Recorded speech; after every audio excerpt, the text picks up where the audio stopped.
hello, you are listening to Ultra Q, episode 143. My name is Red, I'm joined by Mel. Hey,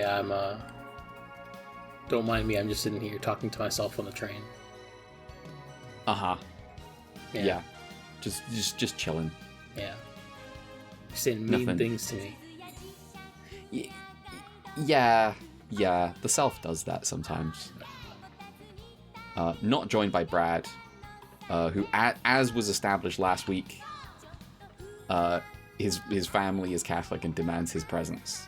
Yeah. He is risen today. It is Easter Sunday. Yeah, he summoned Turok and Jima for the Easter dinner.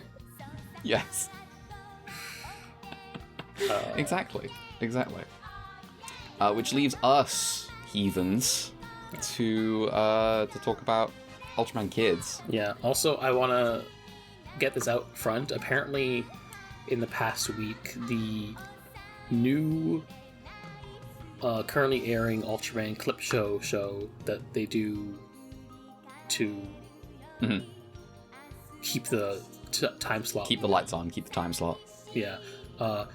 They just kind of put an epilogue to Omega in the show for some reason. Huh? I guess. And fans were like, oh man, this is so emotional. I can't believe this show is going to go... I don't know, it's dumb. I tried to watch it just to see what was up with it. I'm like, well, I guess that is an epilogue you could do. Okay, nothing to write home about. Yeah, I mean, it's basically just Serato leaves Earth. Things that happen at the end of a 50-episode Ultraman show. Yeah. Off screen. Okay. And he's like, wait. So in theory, this epilogue is happening after the 50-episode show that begins at the end of Ultraman Omega. We can think about it that way.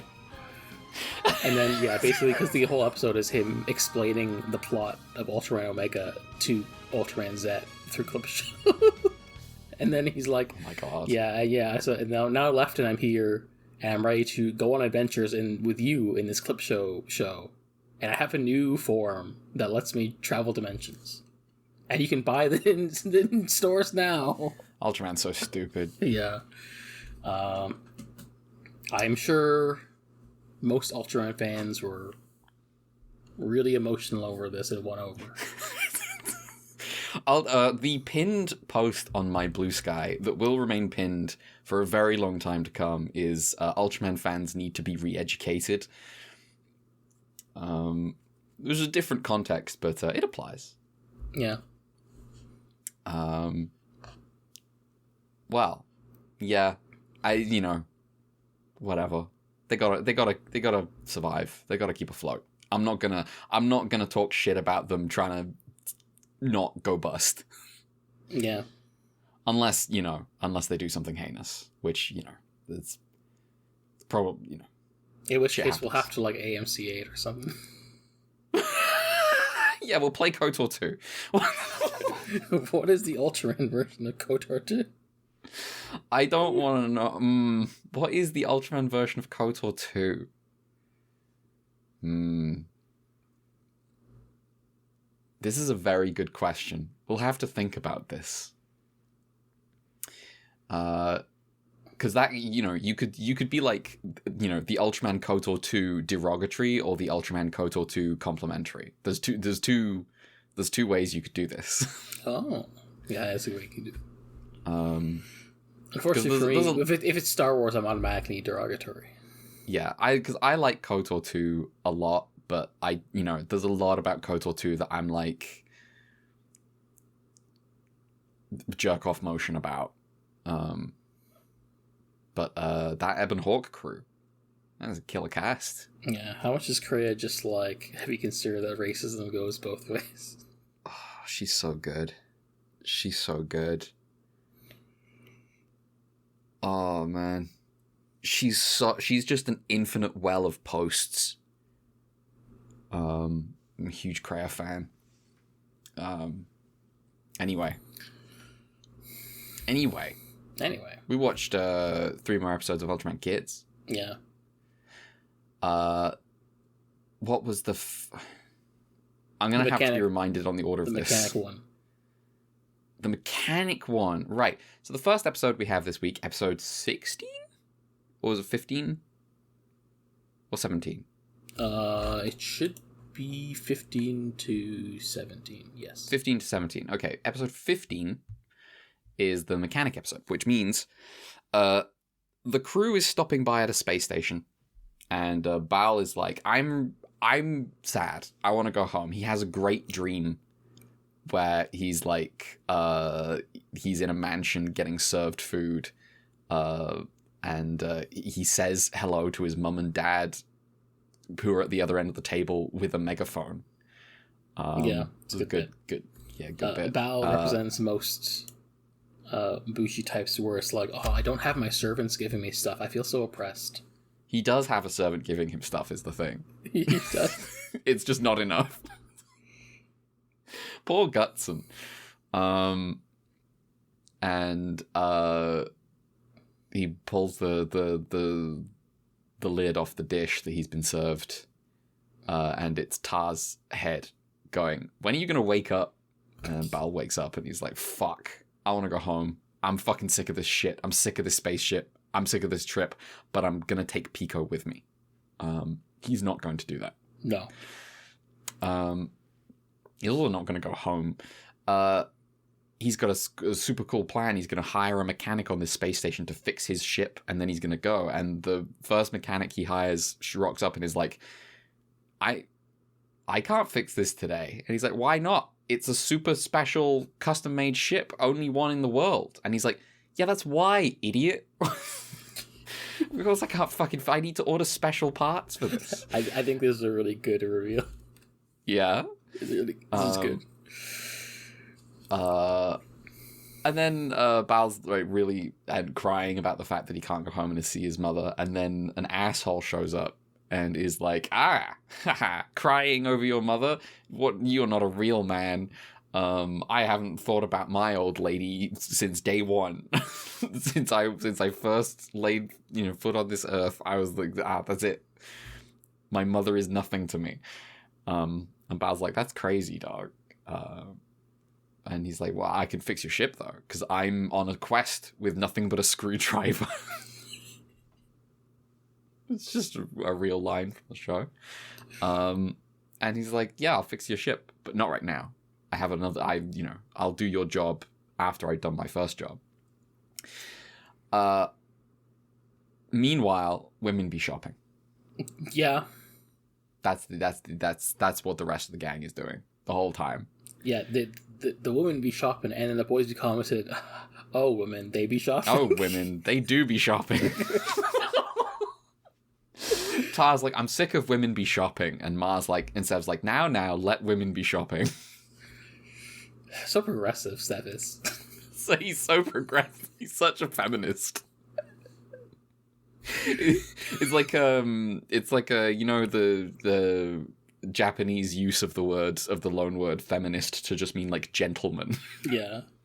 That's Sev. As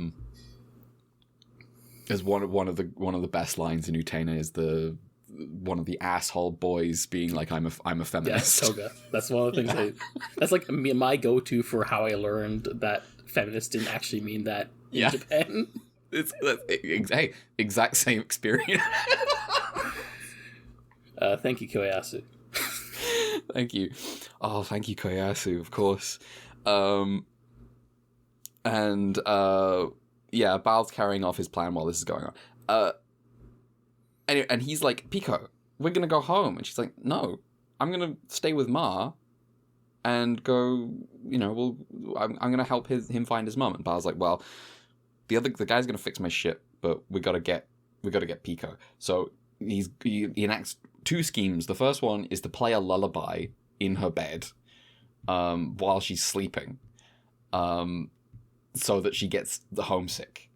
And this perfect goes wrong. Plan, etc. doesn't work. Perfect plan. It doesn't fucking work. That I'd forgotten. And the fucking the little speaker winds up in Ma's bed by accident, and he gets he starts thinking about his mum, and then the second Bal's second plan after he's beat Gutson up, is like, well, there's this herb, the homesickness herb that I've heard about around here, and we're going to pick it, and we're going to put it in a smoothie and have Pico drink it, and she's going to get homesick, and she's going to come with us. And the mechanic shows up, the one that's never thought about his mum for a day in his life, and goes like, hey, I'm going to do that job for you. Ooh, smoothie. And takes and just drinks the whole fucking thing himself. Like an asshole. What's wrong with him? I can't feel like his design is like an Ultraman. It's like a Kamen Rider filtered through cartoon Ultraman. It's a really funny looking guy. I'm like, yeah, I can see it. Because he's got kind of an ultra head, but he's got like a mouth.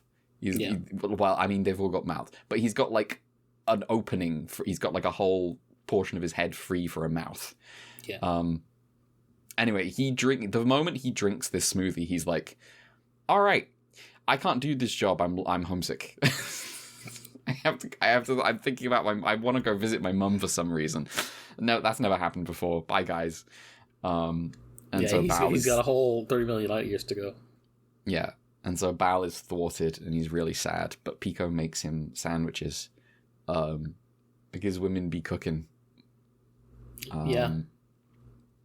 That's what they do in this show. Yeah, that's it. End of the episode. The two things women be doing: shopping and cooking, and being into fortune telling. Yeah, which honestly surprising how much. Often. Yeah. There's fortune telling in this show. I didn't think it'd be so recurring. It's a recurring motif of Ultraman Kids. Interesting for a Catholic show. for the Catholic Ultraman. Well, see, Ultraman Kids is like it's presumably honest to the Catholic experience, because it's like the kid gets sick of being a Catholic and becomes like a Wiccan or something. I see. Yeah.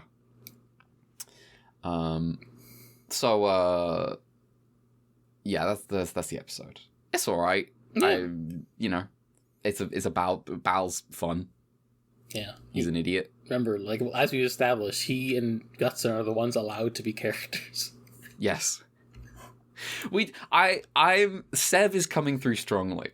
I'm like he's not like a funny guy, but he's like he's Honoka from Futari wa Precure. No, true. He just needs to find his Nagi. I guess Ta is his Nagisa. Yeah, Ta's alright, because, he has this thing where he just hates the ball more than anyone. So much. And keeps fighting him. Yeah. Because if there's one thing I associate with Taro... hatred. It's fighting. And anger. Yeah. And fighting.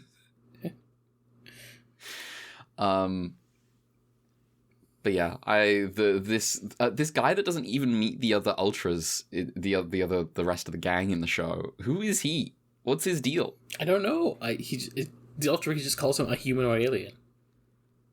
Okay, he's not is he supposed to be anyone? Is he like magma or something? No, I don't know. Because he's got like the cone for his like at the bottom, the space at the bottom of his face for the mouth, and then like instead of like a stabby implement, he's got a screwdriver. And so I'm like, maybe this is a reach, but maybe this is drawing on magma. I don't know. Yeah, I think it's a made up guy. Made up guy. Yeah. Many such cases. There's some non made up guys in this episode though. Okay, who hit me? Well, first of all, last week we forgot the annoying dog guy. That was actually the annoying dog guy? Dodgy. Oh, yeah. We did forget to talk about him. Apparently that was a Tetsuwan from 80. Which one's Tetsuwan? It's another kid who gets turned into a kaiju. Yeah, the fake Kanegon. Yeah. But like it's a different thing. Yeah. It's got like the hypnotic like caterpillar eyes. Yeah. Yeah. And he's like, I forget, they were trying to make a movie or something, and the kids were like, no, we don't like that. Yeah, he wanted, first of all, he wanted to be good at baseball, and then they were making a kaiju movie, and he was like, what do you mean I have to lose? Yeah. And they're like, you're the kaiju, you have to lose. And he's like, this sucks. Yeah. As for the ones in this week, we got the one mechanic that they hire first is apparently an alien Mistler. Okay. Who is from Return of Ultraman. It's when the episode where we see Lockton go, and Mistler is the one who goes, I have no quarrel with you. Oh, what a screenshot. I love that screenshot so much. It's a good screenshot. Yeah. Me when I'm about to pick a fight with someone. Ta every episode. Yeah. But I have no quarrel with you. The couple in the park where they find out about the homesick herbs is Aberrus and Vanilla from the Red vs. Blue episode Ultraman That Sucks. Yeah. Yeah. And yeah, that's all we got. Cool. Nice. Anything more to say about this episode? No. Maybe Brad will have trivia for next week, assuming these are made by new people and not just the same people, but, you know. Yeah. Alrighty. The next episode. Which one's the next one? Ma Gets Cold. Ma Gets a Cold.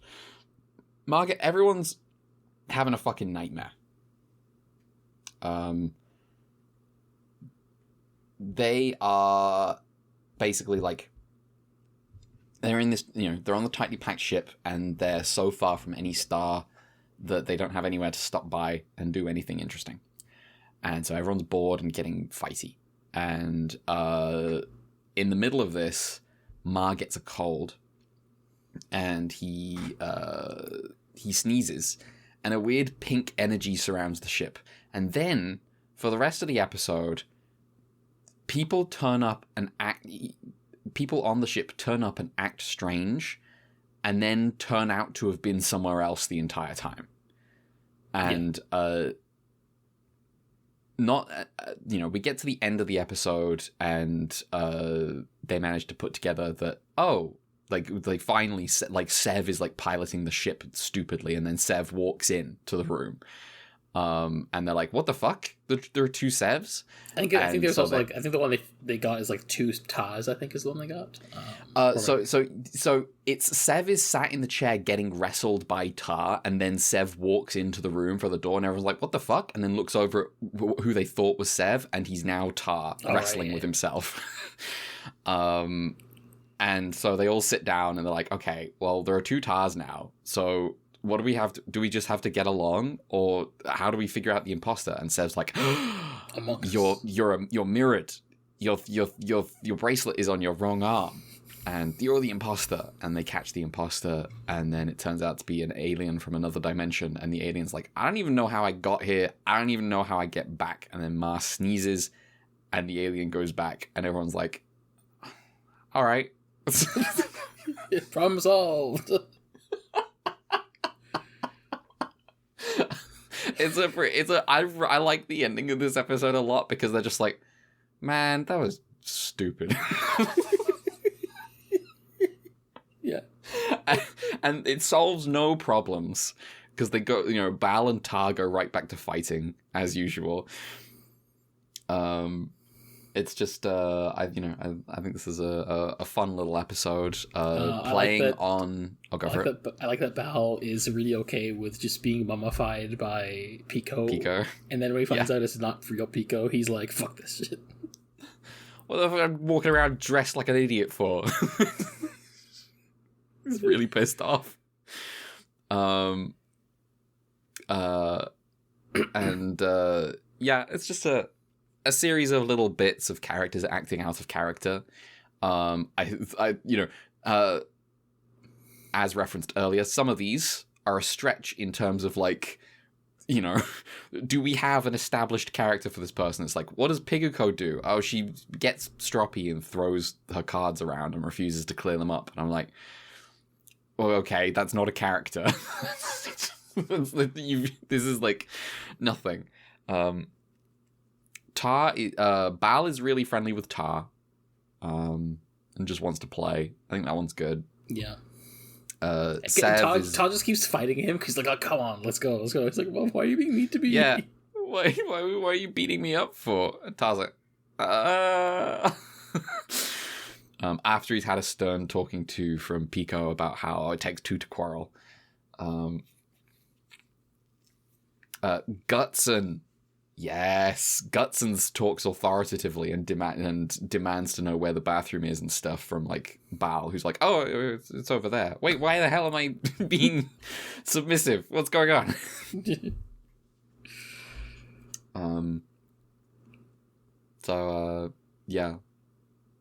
Mai's like working out. Yeah, he's like working out and getting angry and throwing the mat on the ground or whatever. Yeah, because it's just a gentle like, wait, soul. I thought you were sick. Oh, he's also sick. Yeah, which is like another problem. I was in the gym. I can't get gains when I'm sick. Yeah, I got a cold. I'm just sat here, and Pico's like, I'm sure you promised you'd read a book for us. All devolving into like this scene in the cockpit where they're all fighting with each other over this confusion, and Ma remembers Dr. Grosser being like, whatever happens, you're in a tight space and it's kind of miserable, so you have to stick together. Yeah, because he ends up accidentally calling Grosser. But the bit I like is that like he when he's sick, he has like this dream of like his mom pampering him to help him get better, and then it transitions into a dream of Grosser doing this, and he's like, because mad presumably he doesn't really remember because like in the dream he's of an age where he wasn't with his mum. Yeah, because he's like, that's his actual dad. Yeah. And so he's like he's angry because he doesn't like realize, oh, I'm having these memories because this is the person who actually raised me, and so of course I'm having these memories with that person. Which I think is a nice touch. Yeah.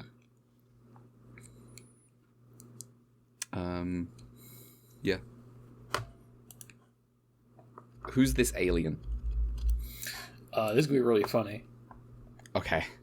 Yanpi is a Yapul. What? And according to the Ultra Wiki, it says Yanpi is so far the only friendly Yapul being. What is the deal with Ultraman? What is the... This is a Yapul? Apparently. I can kind of see it when I look at like the design, but like, I guess, first of all, I'll have you know, Ultraman Kids, I'll have you know that Yapul... Oh, wait, hang on. No, it was that the Yapul are extra-dimensional entities that then became one being to fight Ultraman, to fight Ace. Yeah. That's what happened, right? Yeah. Okay, I was misremembering the events of Ace. It's weird, I do actually like the Yapul getting the Yapul bit in the middle of Ace. I do actually quite like it. Yeah, like comparing the designs here, or whatever. Oh. Okay, yeah, I see it. They've taken some liberties with like the where the spiky padding is to be like, well, she's dressed up in like this space bikini. Okay, I see it. I see the Vision. The Vision. Not to be confused with the Marvels. The Vision. Yeah, that's true. That's true. Which I won't see. I'm good. Yeah, me neither. I'm alright. Yeah, I thought it was a pretty good episode. Yeah. Pretty alright. Pretty alright. Do we want to talk about the third episode? Yeah, we can.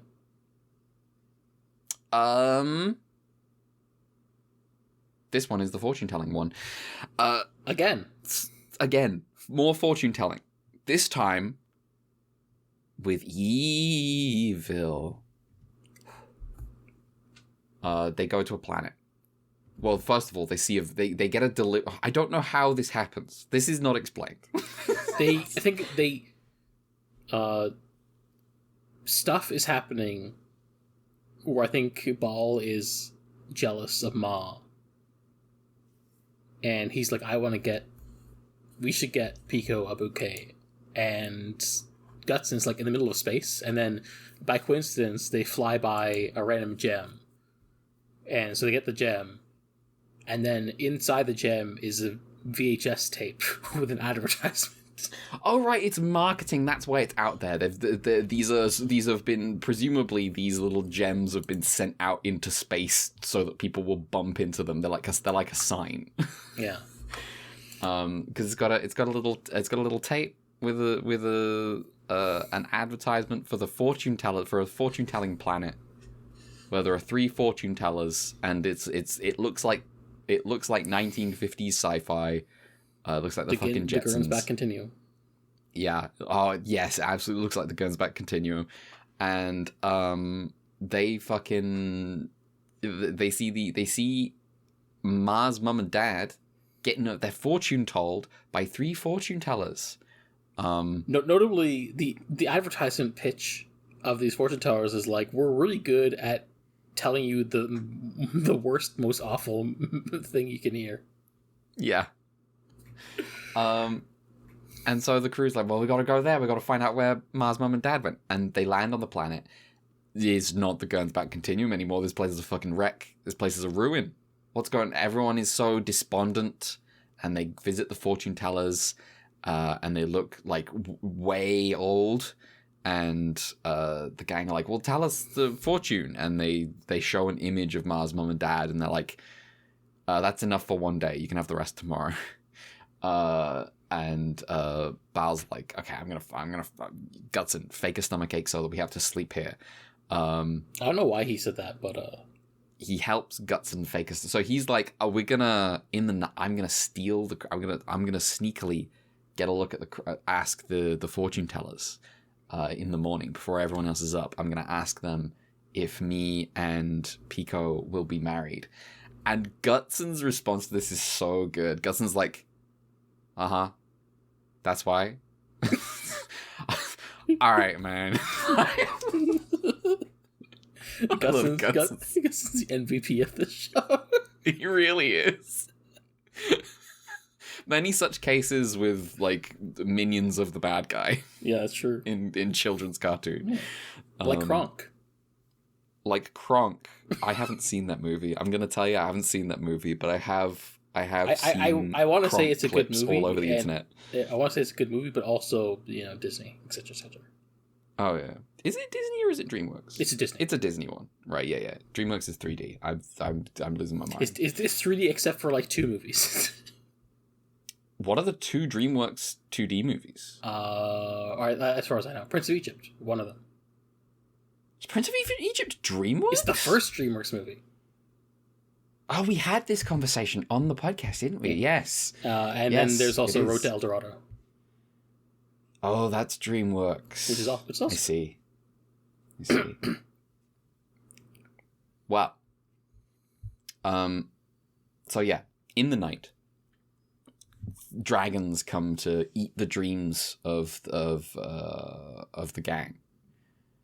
And Tar wants to be a race car driver. Was important. That's Shitman's thing. They're getting the characters all mixed up. Shaking my head. You don't even know your own canon, Ultraman. Jeez. No.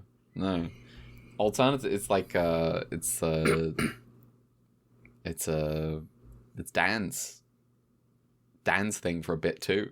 He's like, I want to race a car. I want to do like a long distance rally race. Yeah. And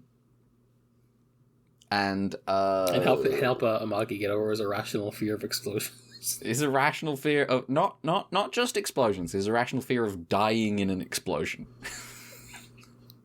His irrational fear of getting blown up by a bomb in the trunk of the car.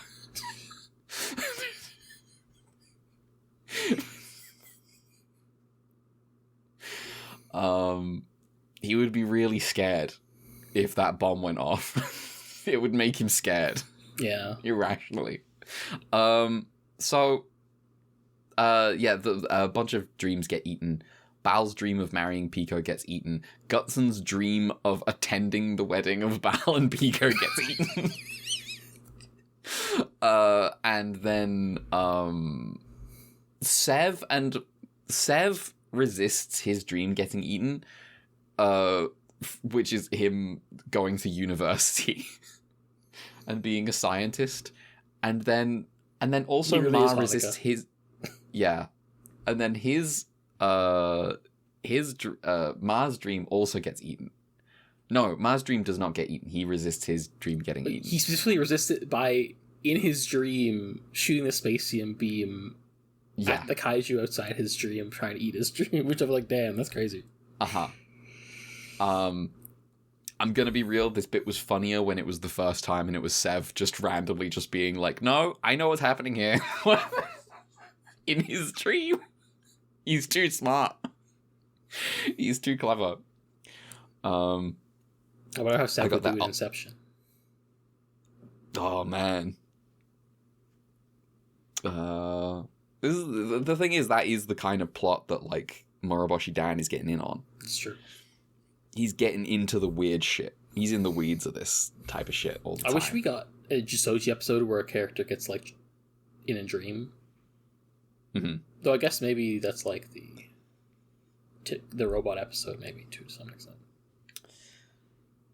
Yeah, I mean, with the Jisoji episode, it's the doing like in a dream world, doing like characters in a dream world is I don't know, maybe for him that's not quite, that's like a step into like making excuses for why shit is weird. Yeah. I think he'd just make reality weird.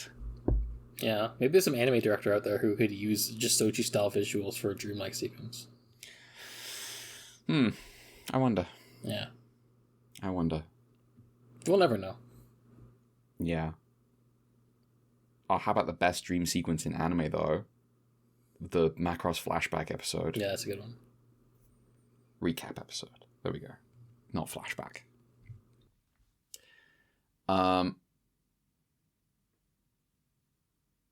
Oh, yes. So the gang wakes up, and only Ma and Sev are chipper.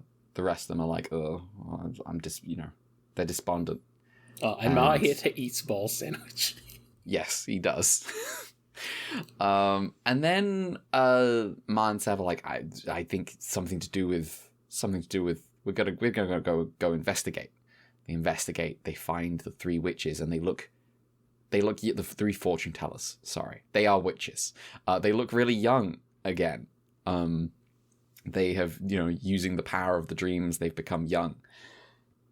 And Sev recognizes like, I think that witch is like that dragon. And Ma, you injured that one dragon in your dream in the arm. And Ma's like, yeah, look, that one's got an injured arm. And so they go to find the crystal ball to figure out what the hell is going on. The fortune tellers arrive, and they're like, we've got you found out our secret. And they're like, have we? And then the fortune tellers attack, and they Ma and Sev smash the crystal. Sev smashes the crystal ball, and a big monster, smoky monster, comes out and goes, I guzzle dreams. I'm gonna eat your dreams.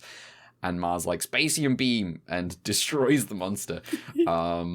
It dies really fast. It's just how Ma is learning the lesson. Hey, you can just use the Spacium beam first before you try anything else.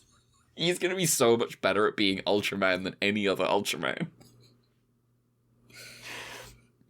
And then everyone gets their dreams back. And the fortune tellers are released from their curse or whatever, and they're like, that monster was manipulating us. And then they tell him, oh yeah, your parents were going here. They were going to Bloom, Blume. Yeah, Plant Cameron Bloom. Yeah, Cameron Bloom. not what I'm called. And yeah, the gang all leaves. That's the episode. It is the episode. Everyone in town is released from the spell. And then we're like, yay! Jetsons time. Rebuild. We can rebuild it. Yeah. That's the episode. Jetsons. Not that great of a show. I never watched it. I think I watched like a bunch of it as a kid because it was like, when I had cable TV, it was just like a show that was on at certain times.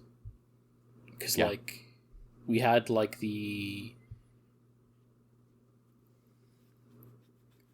because like on cable we don't necessarily get like the American versions of like the American branches of major channels, and instead get associated Canadian channels. And so we had the Cartoon Network affiliated channel Teletoon that would have Teletoon Retro in like the evening, when that'd be this is where we're going to put old Hanna-Barbera shows like the Jetsons and the Flintstones. And so I watched it a bit. And Matt, you know what shows fucking suck? I haven't seen the Jetsons, but you know what show fucking sucks? The Flintstones. Well, let me tell you, what if the Flintstones, but in space in the future? Well, that show would fucking suck. I bet. Man, fucking Hanna-Barbera. Yeah. Who are these witches? Who are any of these monsters? I couldn't figure it out. I think they just they're fake. They're just the Macbeth witches. Yeah. I've been wondering what movie I should watch. I should watch the fucking Denzel Washington Macbeth. I should watch that later. I think when I was younger, when we did Macbeth in high school, we watched a version of Macbeth that was by Patrick Stewart. Patrick Stewart was Macbeth. Oh, yeah. And I don't remember much of it other than it was like going for, cliche Nazi / Soviet aesthetics. I'm looking at the 2010 Macbeth. It evokes the atmosphere of Romania in the 1960s. Okay. And I just remember there was a scene where like Macduff's wife and kid are like trying to run away, and they end up like in like a bathroom or something, and they get cornered by some random guy with a bone saw, and then Macbeth comes out behind them.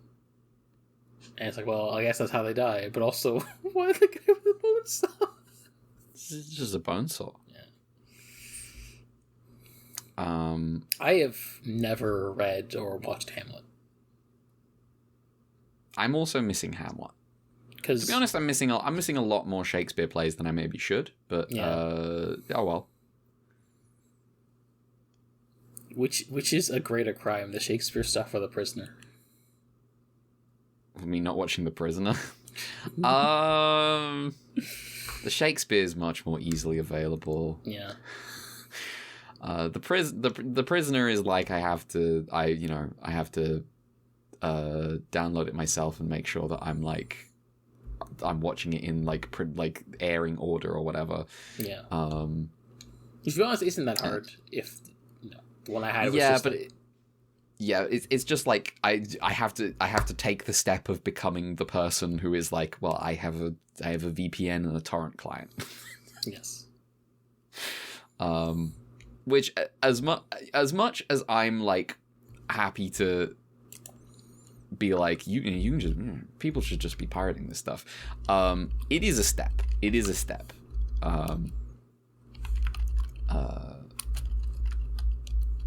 Anyway. Yeah. But yeah, in high school we read like for each of the 4 high school grades we had like a Shakespeare book. And then grade 12 was like split between King Lear and Hamlet, and I read King Lear. King Lear's a banger. Yeah. Is the thing. So like, maybe people that really one like guy Hamlet, just, like, but I don't know. Fuck up that one King guy Lear's just like bang. took out the other guy's eyes, just for laughs. But Yeah, man, King Lear,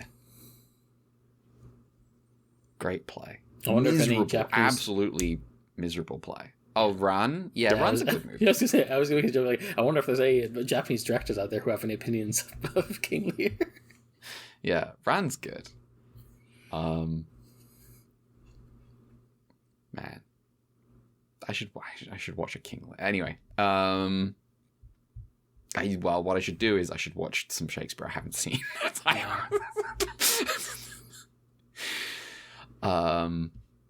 There's a Elliot Page is going to be in, because they do there's like an all trans Shakespeare thing that gets done, or like has been done for like a couple of years now. I don't know when it started, but it's going to be. Is it going to be As You Like It this year? I don't know. It's going to be. It's in Britain, so like. That's the thing. I guess one of the things with being in Britain is like if I want to go watch Shakespeare. Yeah, it's presumably. There's no shortage of opportunities. You have to wonder like how much of like Shakespeare's cultural cachet outside the Anglosphere is just because of like Victorian era British hegemony. I mean, yeah. I wonder why it started. There's also like the Victorians tidied up his plays a lot. Oh yeah. They like because like it was like lowbrow in his time, but then they had to be like, well, this is culture, which means it has to be proper and elite. Yeah, not just that, but also like I don't know when it was popular to do. There was a time when it was popular to do Romeo and Juliet with a happy ending. Oh yeah, which is like you're the fucking losers of history. What are you talking about? Fucking babies. In Fair for 2 star-crossed lovers. We're fine. Figure it out, I guess. Despite the odds. Hang on. In star-crossed in Fair for star-crossed lovers. No, I was gonna try it. We're not. I think it's funny how you said figured it out, I guess, and I was like that. We're that's iambic. That could fit. We could. Anyway. What were we? We're talking about Ultraman Kids. No, we weren't. Let's be real. No, we weren't. We gotta the episode's done. Yeah. It's fucking.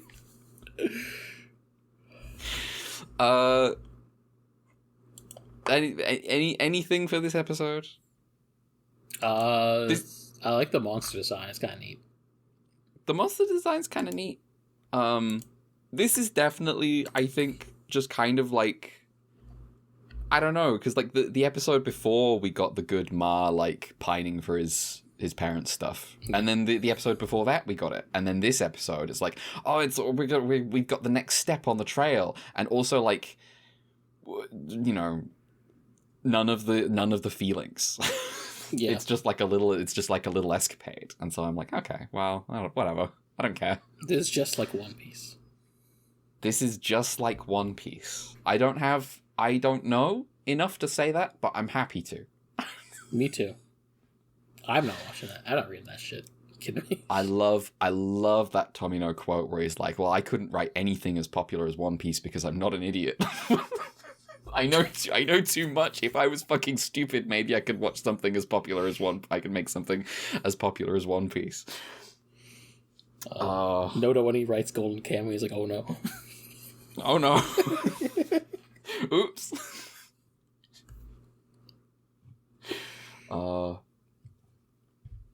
Well, we want to talk about Evangelion instead. Yeah.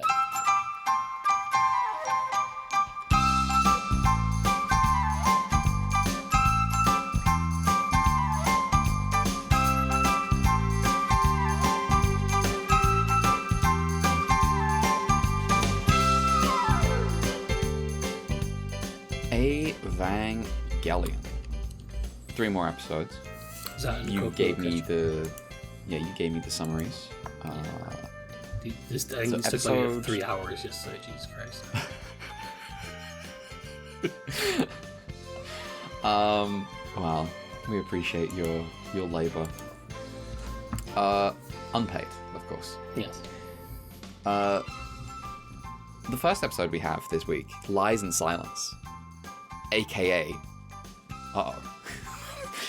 aka those women longed for the touch of others' lips and thus invited their kisses. I see. I think these English names could use some work. Yeah. I don't think there's been a single one of them that I liked more. You don't like, hang on, let me think. No, Mind Matching Moment is very good compared to, what's these, You Two Dance Like You Want to Win. I do like You Two Dance Like You Want to Win, though. Yeah. But only in conjunction with Mind Match, only as a subtitle. Yeah. Mind Matching Moment. You Two Dance Like You Want to Win. Yeah. Anyway. Fuyutsuki tells Gendo that the leader of Seele, Chairman Keel, has complained to him about Gendo's action directly and the fact that the Human Instrumentality Project is behind schedule. Gendo assures him that their work on Adam and the dummy plugs are all progressing just fine, so everyone should just chill. When Fuyutsuki asks about that man, Gendo says to just leave him be for now. Speaking of that man, Kaji is meeting with one of his sources in Kyoto at an abandoned warehouse. He's investigating the Marduk Institute, a corporation with links to the Human Instrumentality Committee and supposedly involved with the selection of the Evangelion pilots. However, Kaji's source helps confirm his suspicions. The 108 subsidiaries that compose Marduk are all fake, and the board of directors of his latest investigation target is made up of none other than Gendo, Fuyutsuki, and Keel. His source reminds him that his mission is to investigate Nerve, and that he shouldn't poke around Marduk too much for his own safety. I assume he'll be poking around Marduk too much for his own safety. While this is happening, Asuka tries to call Kaji to invite him out, but his lack of answer means she's available to go on a date with a random boy Hikari hooks her up with instead. Also, Shinji is staring at Rei, wringing out a towel. Somehow, this will come up later. Later at Nerve, it's time for another sync test. Misato and Ritsuko discuss going to a wedding the next day, and also the fact that Shinji is going out with his dad too. Naturally, Shinji is antsy about this and asks Rei for advice on how to interact with him, which she doesn't know. She doesn't know advice. He then also mentions that Rei wrings out a towel just like a mother would. Thank you for the in brackets told you. And she is both confused and irritated by this. I would also be confused and irritated by this. I'm 14 years old. Please do not say that to me. That's super weird. Anyway. The next day has arrived. Kaji shows up to the wedding late and unshaved, much to Misato's annoyance. He wouldn't be Kaji if he shaved. But regardless, the two of them and Ritsuko go out drinking after. Meanwhile, Gendo and Shinji visit the grave of Shinji's mother Yui for the first time together in 3 years. Or 30 million light years. Shinji admits to his father that he ran away before out of grief the last time and that he's begun to even forget his mum's face. While Gendo does concede people cope by forgetting things, he's also like, no, wait, that's my wife, don't do that. Gendo also reveals that Yui has no surviving photos of her either, but it's okay because I have all the photos I need in my heart, and isn't that what's really important? Shinji, who as previously established does not have photos of her in his heart, asks angrily for confirmation that Gendo destroyed them. Gendo, however, just leaves Rei on a helicopter. No, Shinji, you're not invited. You have to find your own way home. As he leaves, Shinji tells his dad he appreciates the meeting, which Gendo replies to non-committally. Somehow, Shinji does make it home, where he practices the cello. Also, Asuka comes home after ditching her date. Oh, it's this episode! That night, Misato and the gang are still out drinking and having a good time. When Misato leaves for the bathroom, Kaji talks to Ritsuko about how much they've changed and how immature he and Misato were when they were together. Ritsuko then confronts him about what he was doing in Kyoto and then warns him not to dig too deep when he tries to play dumb. When Misato returns, Ritsuko leaves, and the other two continue drinking into the night until Kaji has to help carry a completely wasted Misato home. Misato opens up that the real reason she broke up with Kaji is because he reminded her too much of her dad, which, given her complex, fucked her up big time. She then berates herself for having the same flaws as Shinji and therefore being in no position to lecture him. Kaji gets upset and tries to tell Misato to be kinder to herself, but when that fails, he opts to shut her up with a kiss instead. On that note, Asuka asks Shinji to kiss him, supposedly because she's bored. What a queen. Shinji agrees with hesitation, and then Asuka plugs his nose and kisses him for 30 seconds. I checked.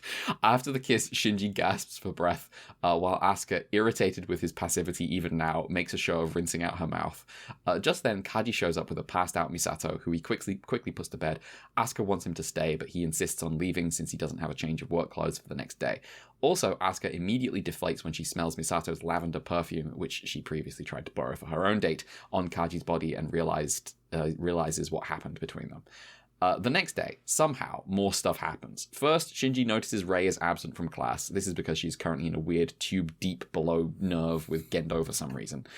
Second, also deep below Nerve, Misato confronts Kaji with a gun and reveals she, and Nerve generally, knows he's a double agent working for the Japanese government, and that if he continues, he'll be killed. Kaji believes that so long as Gendo finds him useful, he'll be fine, but also apologizes to her for keeping secrets. That being said, Gendo and Ritsuko have secrets of their own. With a swift swipe of the keycard, Kaji opens the door in front of them to reveal to Misato a pale, crucified giant that has been impaled by the lance of Longinus. Misato is taken aback, and then Kaji confirms her suspicions that it is the same being she saw in Antarctica 15 years ago. Adam. Yep, that's who it is. That's the episode. Yeah. First of all, it's been a while since we had a crucifixion, so. Jesus time. Thank you for the Jesus time. Thank you, Dolph Lundgren.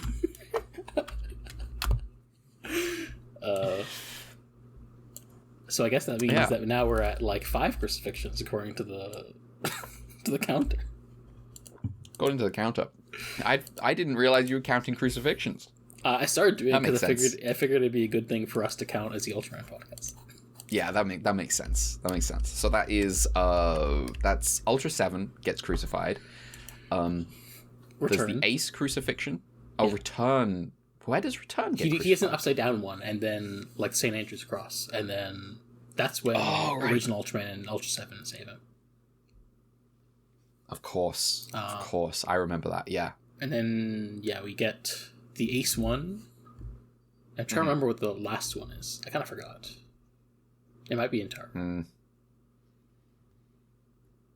Oh, well. Or was it an Arc? It might be an Arc. Oh, well. Happened somewhere. Anyway. Well. Yeah. Also, I feel a bit self-conscious about how long these summaries are, because it's like... But also, the show's like that. I mean, yeah, the show is about like these interactions between the characters, and so the summaries are going to get kind of dense. Yeah. That's how that the goes. show is just kind of like denser than an actual Ultraman show usually. Yes. How do you like this episode? No, it's pretty good. I'd say I like the character dynamics. It took me a bit. Just like writing out the summary, like Gendo was such a fucking loser. What a strange man. Why did he burn the photos? It was like Shinji realizing that he got rid of the photos. Shinji be like, what the fuck?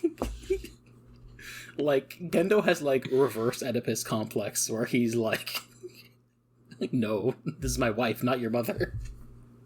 That's so yeah. I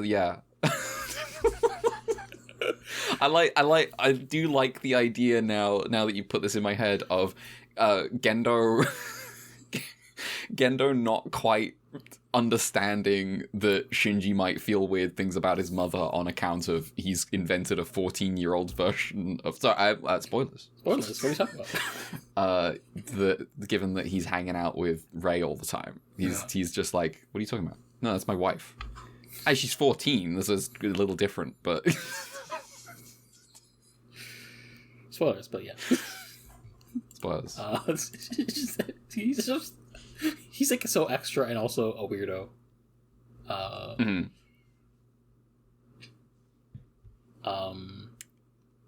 Yeah, but I do like that scene. Like it's just sort of like Shinji trying to reach out to his dad with maybe mixed results, I guess.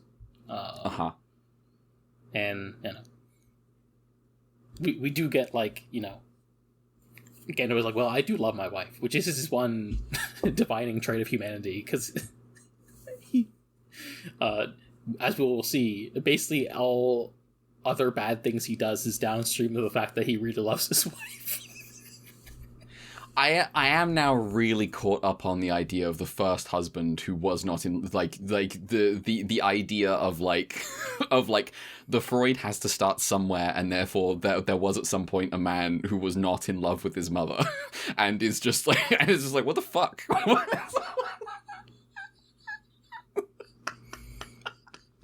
The idea of Gendo being just completely just like blindsided by Freudian cliche. Yeah. Interesting. Yeah, I think like the dog lady from the Magma Diver episode shows up again as like Kaji's informant. Okay. I guess that's who she is. Yeah. That's not that important though in the grand scheme of things.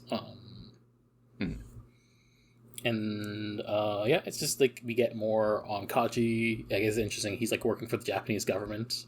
And I was like, well, I'm not a big fan of the government. 30 on 30. Yeah. Ritsuko. I need to speak to the people, Ritsuko. No one's stopping you. The Asuka Shinji kiss is iconic. Yep. It's funny that so Shinji stupid. does just he's just suffocating the Yeah, whole all right. It's a good gag. Pen just Going walks by. turning blue. Good. I remember the first time I watched that, I did rewind and then hold my breath to see how much he was dying. That doesn't sound pleasant. It was fine. It was Okay. fine. I play a woodwind instrument. Yeah, I guess. Well, see, that's the thing. He plays cello. Yeah, he plays cello. He plays a string instrument. Yeah. Which I forgot he played the cello. I was like, what do you mean Shinji plays the cello? Shinji plays the cello. Is the cello too cool for Shinji? Maybe. Because, like, it's not the violin. If Shinji played the violin, I'd be like, all right, yeah, your parents made you.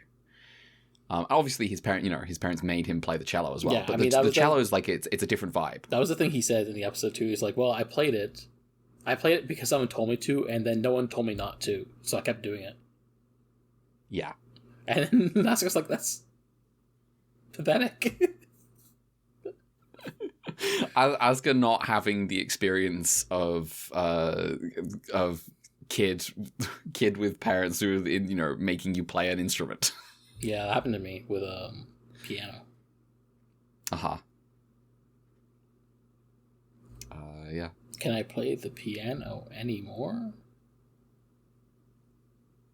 Can you? Of course I can. Well, I couldn't before. Oh, I see. I saw a YouTube short recently that did a fucking a why the long face joke, but the build up was a horse walks into a bar and asks the barman what he's got, and then the barman pulls out a pack of cards and explains he's got an ace of clubs, two of clubs, and goes through the whole deck and like keeps starting again because he keeps losing his place, and then eventually gets the end of the pack and then asks the horse, hey, why the long face? And that's the joke. Oh, okay. Oh, So the and I was joke like, is that that's it's pretty good. delayed. Yeah. I was like, that's pretty good.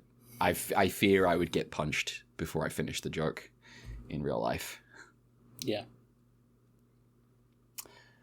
The Asuka Kaji stuff I basically, as much as I'm like, I don't really like Kaji, I do kind of like I like Asuka's sort of attachment to him, in terms of her ambition to be an adult. Yeah. I will say that like the thing that I am seeing, at least Kaji sucks for lots of reasons, but at least one of those reasons isn't hitting on a child. Like, he never Yes. expresses actual interest in Asuka's affections. Yes. This is true.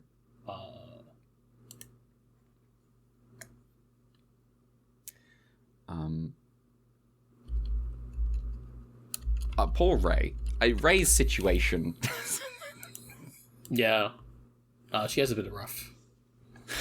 Shinji asking her, well, how do I deal with my dad? And she's like, I don't. What are you talking? I want the Rei internal monologue where she's like, man, don't ask me that. Yeah, we need more. We need more of that. The good shit.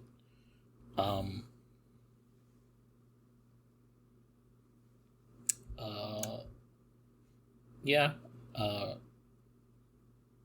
Rei's got it tricky. Also, why did Shinji say that? Why did he say that? Why did he say that? You what is it? You wring out a towel like a mother? Yeah. What? Shinji, what did you just say to me? What an odd thing to say. What an odd thing to say. What is wrong with him? In some ways, he really is his father's son. Truly. Which I guess is the thing that, like, they don't want to, neither of them want to admit. Uh-huh. Yeah. I don't know, the scene where Masato braces herself for is alright. I don't necessarily think Kaji's way of, like, shutting her up by kissing is good, but it's that juicy, that romantic melodrama stuff. Yeah. But you know, I do like that he's, like, visibly upset by her being mean to herself. He's like, no, don't do that. Mm-hmm. Please be nicer to yourself. So, you know, he's got good aspects to him, even if he's kind of a dirtbag.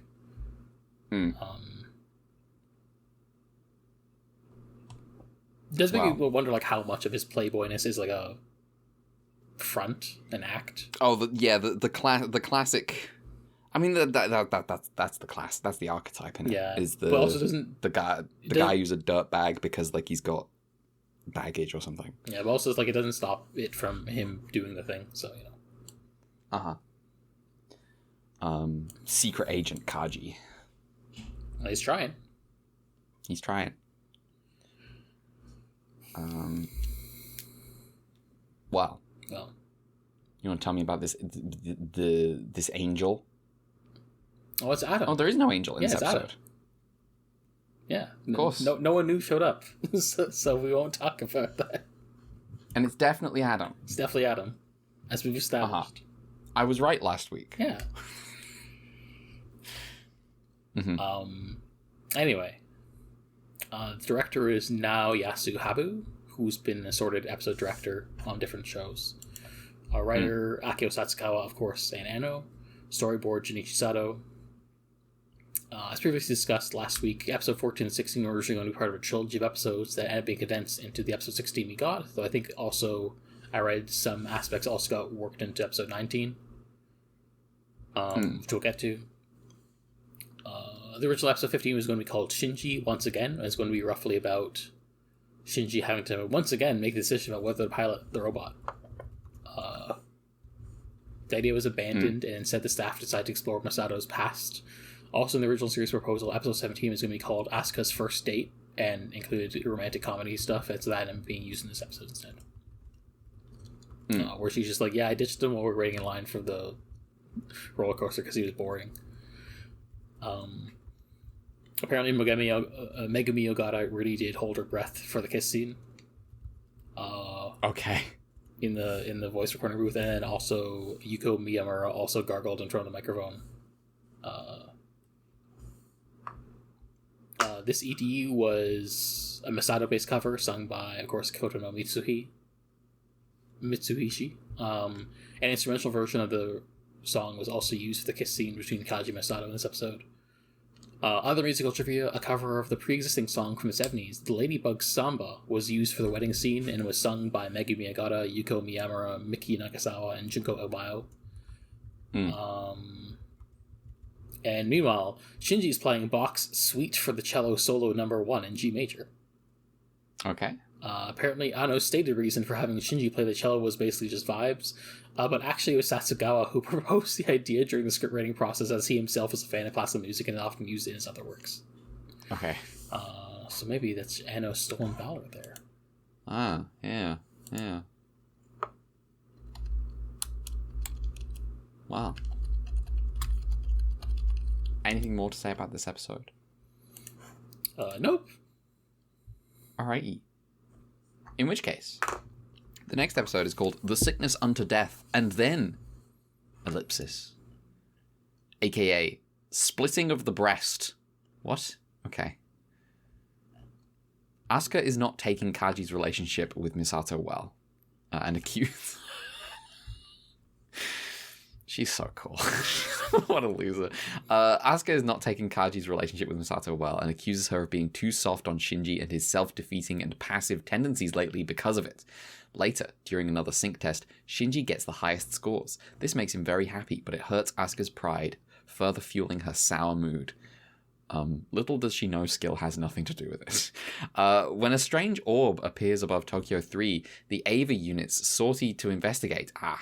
Since its status as an angel is unclear, when Misato proposes a strategy, Asuka passively-aggressively suggests Shinji should take the point position given his test scores. Egged on, Shinji agrees, sporting newfound confidence. Unfortunately, this turns out to be overconfidence. Oh no! As Shinji grows impatient and attacks the orb, which promptly disappears. Instead, a dark shadow appears below Unit 1 and absorbs it, along with many of the nearby buildings. Misato orders a retreat, despite Rei's insistence that Shinji and Unit 1 are still alive. Hours pass, and Unit 1 has only a limited amount of life support. When Asuka makes a fuss about Shinji's attitude, Rei confronts her over what her damage even is, and how piloting an Ava impacts her own self-confidence. Misato breaks up the fight before stating she'll need to reprimand Shinji for his attitude. With the sun having set, Ritsuko explains the pseudoscience of what has happened. The shadow is the true body of the angel, while the weird orb is the actual shadow. The angel's inverted AT field, or whatever, means it contains within it a Dirac sea, which is apparently a real concept in theoretical physics, but the mechanics of which aren't actually important to the plot. It's basically just a parallel universe or something. Ritsuko's plan is to use, quote, all 992 existing N2 mines, as well as the AT fields of the other Ava units to disrupt the Angel's defenses for a moment, at which point the concentrated kinetic energy can be used to kill the Angel and retrieve Unit 1. However, whether the pilot lives or dies in the process is of secondary importance. This infuriates Misato, who demands to know what the Avas even are and why Unit 1 is so important, as well as anything else Ritsuko may be hiding. Ritsuko brushes her off by stating any harm to Shinji would be Misato's responsibility, and in any case, she has taken control of the operation, so that's the plan they're going with. Though to her credit, she does move up the timeline to before Shinji's life support expires, so that they can potentially save him after all. Speaking of which, Shinji is not doing so hot, and is very aware of the countdown he is under in between slipping in and out of consciousness. As the systems slowly shut down, Shinji can't help but notice that the LCL fluid in his cockpit smells of blood, and the claustrophobia begins to get to him. At some point, he begins dreaming a conversation with a shadow version of himself, or perhaps the angel, as he contemplates the nature of the self and also what his relationship with his dad even is.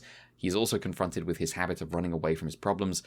He does not beat the allegations during this conversation, and is reminded of the public discourse surrounding the potential involvement of his dad in his mother's death. Eventually, even the heat systems of the cockpit shut down and Shinji awaits a cold death, but then appears to be embraced by the ghost of his mother. He then recalls a memory of her from when he was younger, where she asks him, "Are you ready? Well, that is good for you." Outside, it is morning again, and everyone prepares to undertake Ritsuko's operation.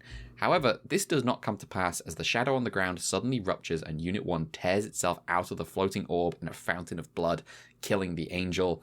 This rocks. This horrifies Asuka and Ritsuko, but Rei remains stoic. Misato is unperturbed as well, and instead wonders to herself what the purpose of the Avas, who have been created from Adam, will be once all the angels have been killed. Anyway, now that Unit 1 is free, Shinji is freed from his cockpit and embraced by a now tearful Misato. Weak and barely conscious, Shinji tells Misato that he wanted to see her again before passing out. After the operation, Ritsuko confides to Gendo that the experience kind of fucked her up and wonders aloud about the Ava's nature and how Shinji and Rei would react to the truth. To all these things, as well as Misato's growing suspicions, Gendo basically replies, "Don't worry about it." Shinji later wakes up in a hospital bed with Rei at his side. Rei tells him that he should focus on resting, but when Shinji says he's fine, she simply replies, "Well, that's good for you," before leaving. Shinji's surprise is interrupted by him noticing an extremely obvious Asuka hiding outside the door, pretending not to be concerned. This gives Shinji a chuckle, but his mood quickly becomes gloomy again as he thinks to himself that the smell of blood won't go away. That's the episode. Yeah. It's a bit of a banger. It's a banger. Definitely one of the... kind of like the example of like, oh, the angels are weirdos now. Yeah. And like obviously this was definitely the moment. Obviously like Ramiel is weird in his own way as like a shape, but it's not like this. Where it's like... Yeah, like Ramiel's still a physical thing. Whereas this is like a whole new deal. It's good. Yeah. I like its deal. Yeah, it's cool. It's not. I don't know to what degree it's like stated in this episode that it might be the angel trying to talk to Shinji, but it says more. It said more in the next episode anyway. So,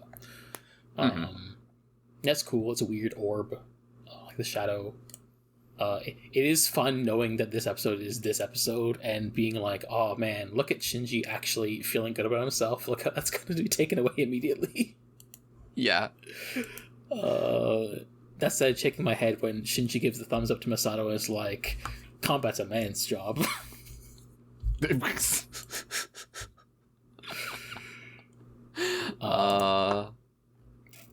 good. I think Asuka needs to chill instead of just being like that. Because the way she's like, oh man, I guess Shinji's so good and cool, and then Rei's like, why are you like this? Why are you telling me this? I don't care. And then she makes a big fuss even when, like, now that Rei has been trapped, when Shinji's been trapped, and Rei's like, why are you complaining? Why are you doing this? I don't understand. Oh, there's Shinji. Yeah. I go for it. There was a fun bit where like Misato is just kind of like, oh man, I gotta have to scold Shinji again for his overconfidence, whatever, a bunch of times, and then like when she starts like hugging him and crying, and Asuka's like, I thought you said you're gonna scold him, jeez. She's like, not now, Asuka, please. All right now. I love the Ava just pulling a fucking pistol. Yeah. That's this episode, right? Yeah. Or is that another episode? Okay, yeah. Unit 1 just like rocking up. He keeps that thing on him. It's good.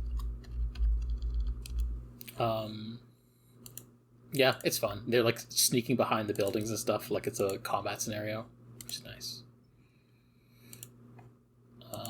Yeah. The scene of just like everything sinking into the shadows is cool.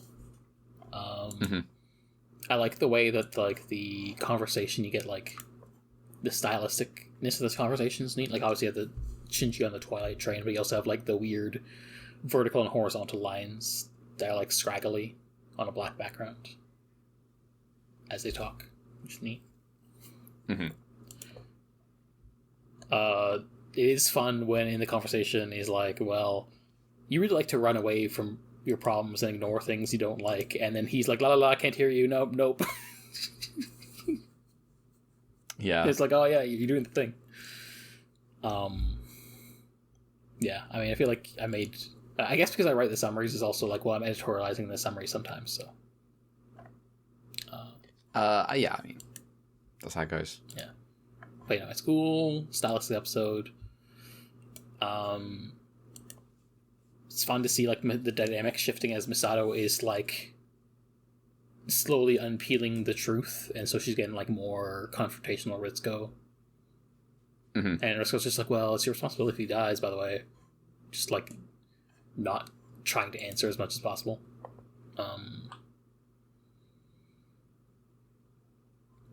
Yeah. I wonder to what degree I also just forgot how much Ritsuko was important in the show from like my 12-year gap. Right. Let me tell you, they're not as important she's in Cheryl. the rebuilds. No. By a lot. I mean, the rebuilds really have to focus in. I guess being a movie means you can't have the room to breathe. It's sort of interesting how being a movie kind of lets them kind of focus in on like their original sort of intended, like, well, this is our core cast. Yeah. And it's like Asuka kind of extraneous. Yeah, like she gets like she's here because she's fun, people like her, but you know. Yeah, she kind of becomes just like shafted and becomes partner to Maya, who is also here, I guess, for some reason. Yes.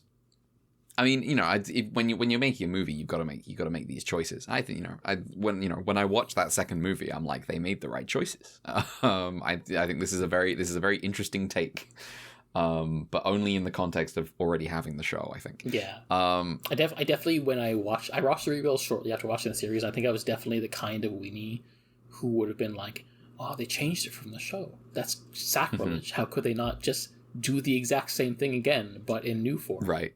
Which I think is like, I hate that opinion now. I would be like, well, why? That's why Rebuild 1 is the weakest, because they just did the yassified version of the same episodes again. Mm-hmm. And also, Adam is there. Adam is there. Yeah. And his name's Adam. Yep. Gnostic Adam. Meet Gnostic Adam.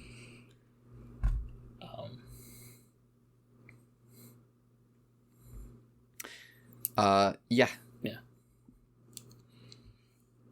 This is definitely the part where if I was watching this for the first time, I'd be like, I wonder when that other pilot is going to show up. Oh, I see. The other boy pilot with silver hair is going to show up. He's in the opening. Is he? Is he? Is Kaworu in the opening? I don't think so.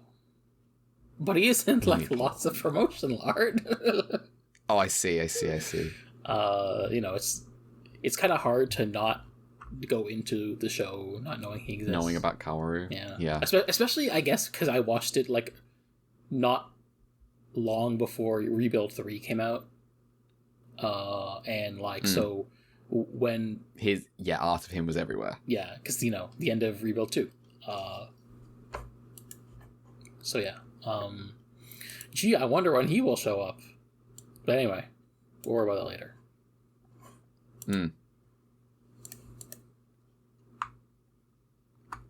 Wow.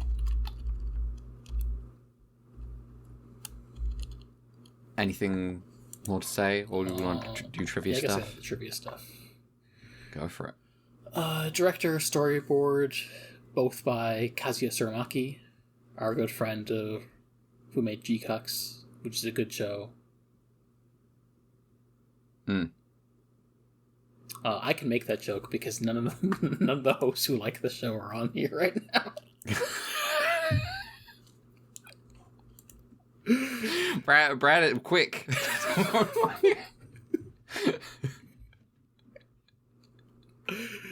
It's okay. He's at Easter. He's at Easter. Writer Hiroshi Yamaguchi, and I don't know. Apparently Yamaguchi, not to be confused with like the Nintendo president, to be clear. But apparently he wrote a 1997 Evangelion novella called 2015, The Last Year of Roji Kaji. I wonder what they meant by this. Don't worry about it. Mm-hmm. He was also scriptwriter on a bunch of shows, including Yu-Gi-Oh! Sevens and Go Rush, Jewel Put Sunshine and Magical Change, Akatsu Stars and On Parade, Gao Gaigar, Orgus 02, Peacemaker, and Sensuality Noir. I see.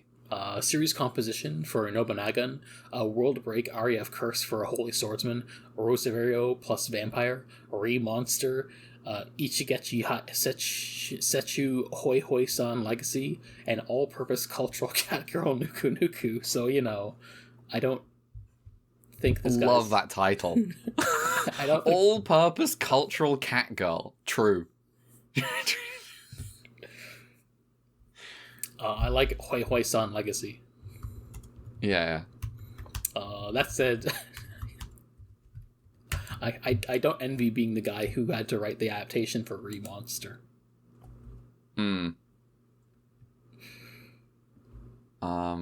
Yeah. Well. All-purpose cultural cat girl Nuku Nuku is a Japanese manga. It was serious. The series begins as inventor Kyusaku Natsume transplants the brain of a cat found by his son on Christmas Eve into a schoolgirl android that he created and subsequently stole from his former employer, Mishima Heavy Industries. She's not a cat girl with ears. She's a robot girl with the brain of an actual cat. Jesus Christ, that's horrifying. That's incredible. Yeah. That's crazy. Anyway. Wow. The angel, Leliel, was actually named after the angel Lila from Jewish mythology, which is associated with the night as well as conception and pregnancy. I wonder if they meant something by this when... I wonder what could they mean by this? Yeah. Well, Shinji sat in the LCL going, oh, it's like blood. I don't know. It seems complicated. Yeah. Let me tell you, there was a really big section on the Wikipedia page about themes and, like, critical analysis. I'm like, well, that's my job, so I'm not going to read this, obviously. Yeah. Thank you, Wikipedia. Get out of here. Come on. Do your fucking job. Yeah. I'm once again just the idea of if Shinji explained his feelings to Gendo being like, that's weird. Stop that. That's my wife. Also, incidentally, the name Lila is just the Hebrew word for night, and you can see like similar consonant stem for other Semitic words for night as well. Mm-hmm. The Japanese title was a reference to the book by Kierkegaard, which is, The Sickness Unto Death. Yeah. And you may recall that episode title was originally going to be used for episode 14 in the original draft when it was a trilogy instead of just being the one episode. I see. Which one was 14? That was a recap episode. Okay, yeah. In the original draft, the episode title for 16 was In the Heart of the Enemy. In the draft, Shinji would have been absorbed into an angel and make the first attempt at communication between angels and humanity. The idea of an angel trying to communicate with humans was obviously not entirely discarded in the final episode, but Sir Maki forbade the use of human language by angels since he felt it would be too pulpy. Instead, we got Shinji conversing with himself. Which, I don't know. I guess it's like splitting a difference a bit. Yeah. I don't know. I didn't watch the episode. Yeah. To me, I'm like, well, I guess obfuscating it behind Shinji's self makes it more interesting than if just like an angel just spoke Japanese to him. So like communicating with him through introspection and dreams and stuff. Yeah, I think the idea of the first attempts at communication being mirroring is, I think, potent. Yeah. Like that's how that shit works when you're a child. You're mimicking people. Yeah. Also the whole absurd lore deal of like, despite being beings of light, they have 99% the same genetic and material as humans. Yeah. Yeah. That's just good. That little 1% crucial. I think it's like less than 1% too. The 1% of germs that my my surface cleaner doesn't get. The 1% of germs that hand wash doesn't kill. I hope Yoko Taro's Evangelion thing has good angels. Yeah. That's like I'm one benchmark where I could be like, well, it could be good. I'm trepidatious about everything else. I don't know. We'll see. I'm not gonna. I'm good. I already haven't watched that fourth movie. I'm fine. I'll survive. I'm sure everyone will tell me about it. Yeah. Do you know how the fourth movie ends? I'm sure you do. Yes, I know the big thing at the end of the movie that makes all my friends really mad. Yeah. Fucking goofy shit. I know specifically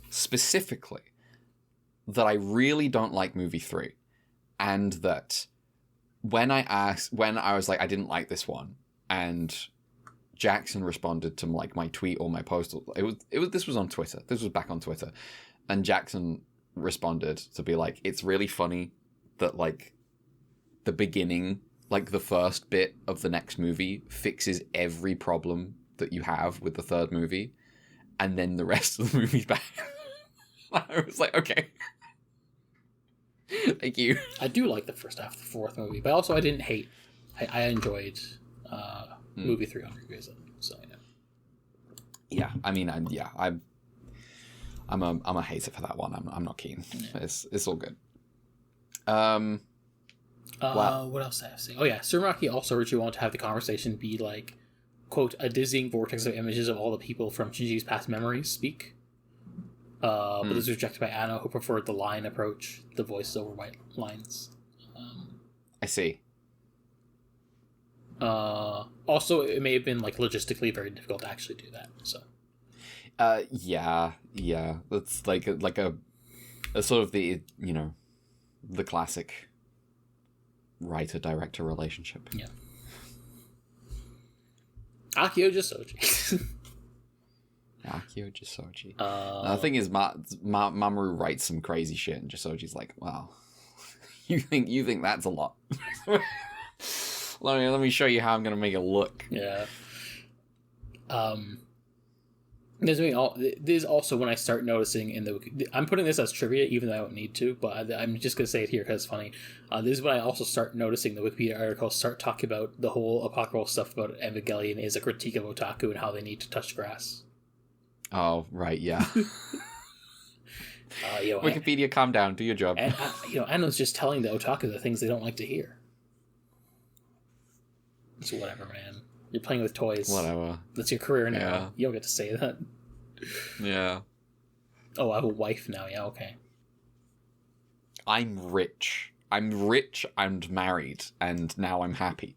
What a mystery this is. Why was I depressed?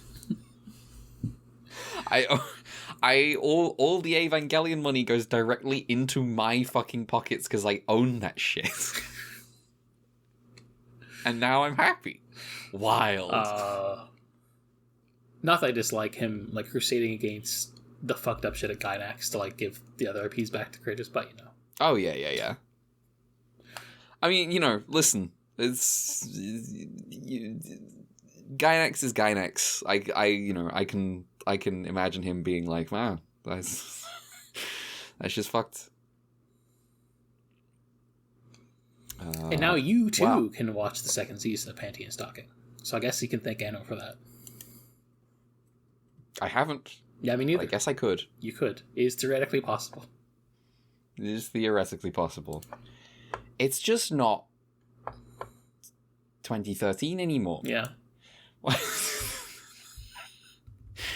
When is Panty and Stocking actually from? I mean, I think it is 2013. 2010. No, it's 2010. It says here. Oh no, the manga's 20. Yeah, the original anime is 2010. Hold on, I'm gonna.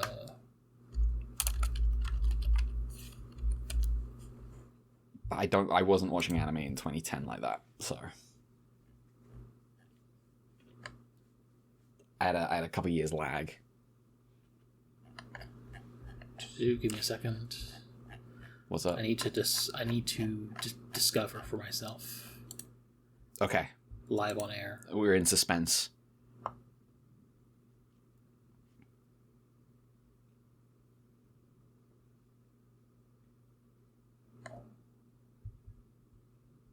Okay, so they wrap up the cliffhanger of season 1 in the first episode of season 2, and the rest of the show just goes on without worrying about it. Okay, that's all I need to know. You know what's funny? I didn't watch the last episode of the first season of Panty Stocking. completely by accident. I just didn't do it. Years passed, and people would be like, "Oh yeah, that cliffhanger though," and I'd be like, "Cliffhanger?" I think, yeah, I understand why people thought it was cliffhanger, but also I'm like, me older and wiser now, I'm like, no, that was just a joke, and everyone is just dumb. I see. Like that was my reaction when I finished Mega Man Legends 2 as well, where I was like, oh, I guess this is like, everyone's... this is an ending. Yeah, it's just like a gag ending, but like everyone's like, oh, we need to get him off the moon. We need to. It's so sad he's on the moon. I mean, I was just like, lol, Mao, I'm stuck here for a movie for it. Let's hang out a bit. Yeah, it's it's funny. Yeah, it's good. Wow. Yeah. Let me just see last bits. Many people, including me, because it's obvious, have noted that there is visual similarities to when Shinji sees his mom and when Lada and Amuro have new type moments in the original Gundam. I'm like, I see. I'm like, what? I'm gonna tell you, Discord cut off the bit where you presumably said the word Gundam, and so I was like, no idea what she's talking about. Yeah. Amuro and Shinji, yeah. Yeah, it's very deliberate reference, obviously, because you know how these people are. Yeah. Apparently, in the broadcast version, the ED was done by Bart Howard, though there's a 2003 revision version of the show that used another cover by the three heroines again instead. I don't know. Huh. I don't know which version I even had, but it was probably the one with the heroines. I just got the episodes off my legal Blu-ray, and I don't know. I don't necessarily know what version they are, especially because I know that once we get to the 20s, there are gonna be a few episodes that are like the director's cuts. I don't know if those are the director's cuts or not. Director's cuts just like using footage from redone animation from the compilation movie Death and Rebirth and putting them back into episodes like 21 through 24 or something. And then I see. Them releasing later versions of Death and Rebirth that are shorter because they take out those scenes because those footage is now in the episodes or something. I don't know. Oh my god. You don't have to do this. Oh. Take your hands off the fucking artwork. It's done. It's finished. I've acquired Brad coming in and giving a true gif from the subway. This is a fucking Subway Slammer true gif. Reacting to my Shinji combat as a man's job. Thanks, Brad. Okay. Yeah, I recently tried to acquire some Wong Kar-wai movies to watch, and I keep putting off watching them, even though I want to watch them. Were they fucking green? Well, I went out of my way because I discovered that fucking green. Yeah, the new versions for the Criterion Collection are green. The Kiwami. The man just wants his movies to be fucking green. Someone stop him. Anyway, I think I've acquired the correct original color grading. Yeah, but have you In the Mood for Love? In the Mood for Love, but also the first one first, Days of Being Wild. Okay, yeah. Because I'm like, oh, it's technically a trilogy, so that means I do have to watch in order. Technically a trilogy? Yeah. No one told me this. Yeah. And then the third one's like 2046 or something, but it's less known than the other two. Uh-huh. I do feel embarrassing that like I watched Everything Everywhere all at once, and like later in the past year I watched like a movie, a YouTube video on Chinese cinema, and they used like scenes of In the Mood for Love, and I'm like, oh, that's what those scenes in Everything Everywhere were parodying. Oh, it's very I haven't deliberate. seen everything. I haven't seen Everything Everywhere all at once, so I don't. There's like, I wasn't aware there was an In the Mood for Love thing. Yeah, there's like a sequence / one of the parallel universes. One it may as well be the In the Mood for Love universe because they just oh my god do all the pastiches. But yeah, I should watch that movie because everyone says it's like one of the best movies. It's great. It's a banger. So good they made a Kiwami version. Yeah.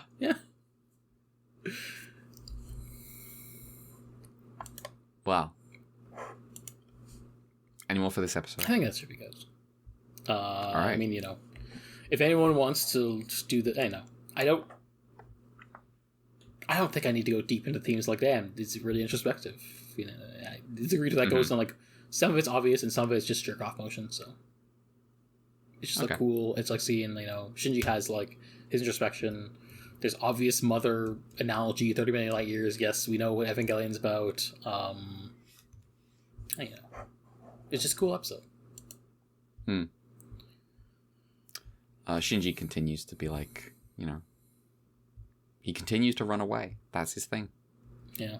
He won't get any XP that way. No. Did you know in the first Battle Network you needed an item to run away? That's good. That's great. Not an item, but like one of the battle chips was the escape battle chip, which meant that if you wanted to run away, you had to get the escape battle chip in your deck. I had an alien from another world respond to a post of mine on Blue Sky ages ago. Yeah. So a person responded to me, and as far as I could tell, I don't know what RPGs they've been playing to have this opinion, but I was posting something like, enemies in the field is worse than random encounters, generally speaking, in my opinion, because like enemies in the field is like you can avoid if you can outrun them, if you're faster than them.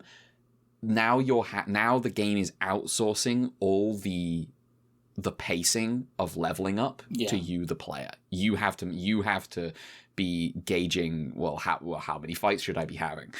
And I think that sucks. And someone responded to me and said, yeah, but that's the same as having like a runaway button.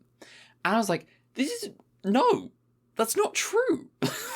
I see how they get there, but also it is I think it's like the difference in the margins, I think.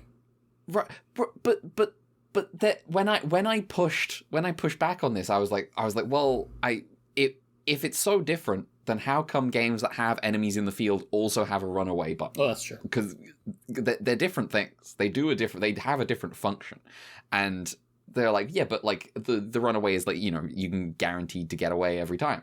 And I was like, what games are you playing? Yeah, that's also not true. What are you talking about? I was stunned. I couldn't believe it. Yeah, I'm like 50-50 on that. I think it has to depend on what the game is doing. Oh yeah. Like there are definitely times, I think I played it last time I played Tales of Destiny, there was like a dungeon where I had to do like a platforming, and I'm like, it's really annoying if I have to like get a random encounter when I'm trying to make the jump. Mm-hmm. Which is, famous issue with Xenogears people have at times. I see. I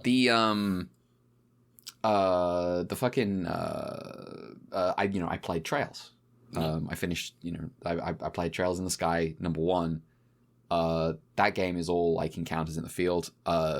It's great though. But first of all, I think the level pacing is weird. It would be difficult to be over leveled or under leveled. They've kind of said, no, fuck off. We're just doing it for you. It's really like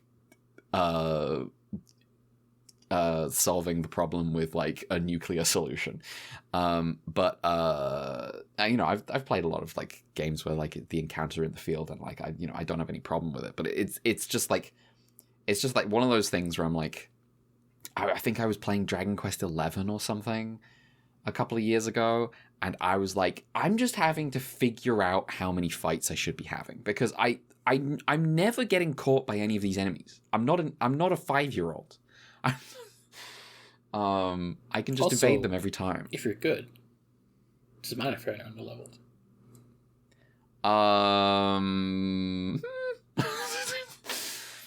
Maybe in Dragon. There was certainly times in Dragon Quest it was certainly times in Dragon Quest XI where I was fucking around with the buffs and stuff, and I was like, I don't need to be doing this. What am I doing? This is not a game like that. What if it was? What if it was? I was doing the turn-based equivalent of like Final Fantasy 16 combo mad videos. I was like, well, I'm applying sleep and buff it. My friend and buffing the blue haired guy's ability, attack, and then he does like double damage when he hits people in asleep or something. Yeah.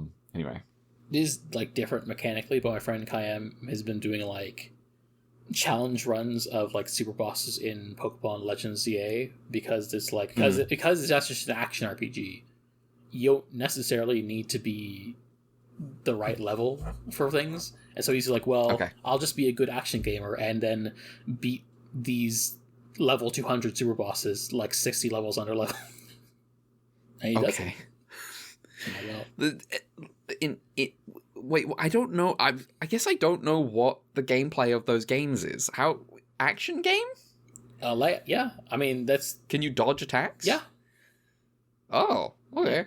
Legends ZA. I didn't know that. I think Legends Arceus is a bit more conventionally still a turn-based game to some degree, but like ZA at least. Call it by its official name. It's Legends ZA. Yeah. Thank you very much. Well, unfortunately, yeah. I mean, I am something that I can't avoid. Like, nobody's calling Zero's sword the Zed Saber.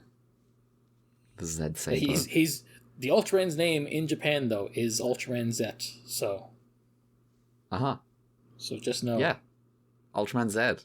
This is a Commonwealth podcast. Yeah, the Commonwealth. Featuring Brad.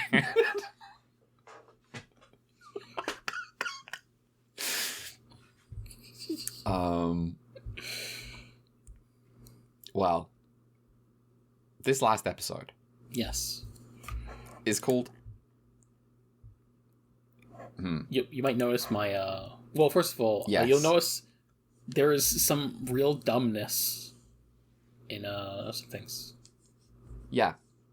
This episode is called The Fourth Qualified Individual, aka Fourth Child, or if, you've hired some guy to make a more faithful translation for Netflix, an in-house guy. The Fourth Children. Yeah, I did find out that depending on like story Bibles, the English version makes the proper noun for the pilots either child or children, as in singular children. I'm like, that's stupid. It's yeah. I mean, the Netflix subs and dubs went all in on this as not Gynet, Kara's in-house English translation guy as well is who is like a I don't know that I'd want to hang out with that guy. Anyway, Misato is interrogated by the members of Seilei regarding Shinji's encounter with the angel last time, since she has forbidden anyone from interrogating Shinji about it. While the committee members are curious about the possibility of an angel's attempt to communicate, Misato claims she knows nothing of the sort and is eventually dismissed. Gendo gives his own opinion afterward and believes the angels are becoming more intelligent, meaning they are running out of time for their plans. Meanwhile, for completely unrelated reasons, the second branch of NERV, located in the United States, has completely vanished, along with its own Evangelion unit, Unit 4, for reasons that are yet unknown. Worse still, the unit was fitted with an experimental S2 engine developed from the core of an angel, which would have given the Avas an unlimited power supply. Despite the fact the American government pushed hard for the right to develop its own Evangelions, this unit has spooked them. As such, they are pawning off their remaining unit, Unit 3, to Japan, so that the also American First Branch doesn't suffer a similar fate. Later, Ritsuko shows Gendo the fruits of the Dummy Plug project, an artificial cockpit containing the digitized personality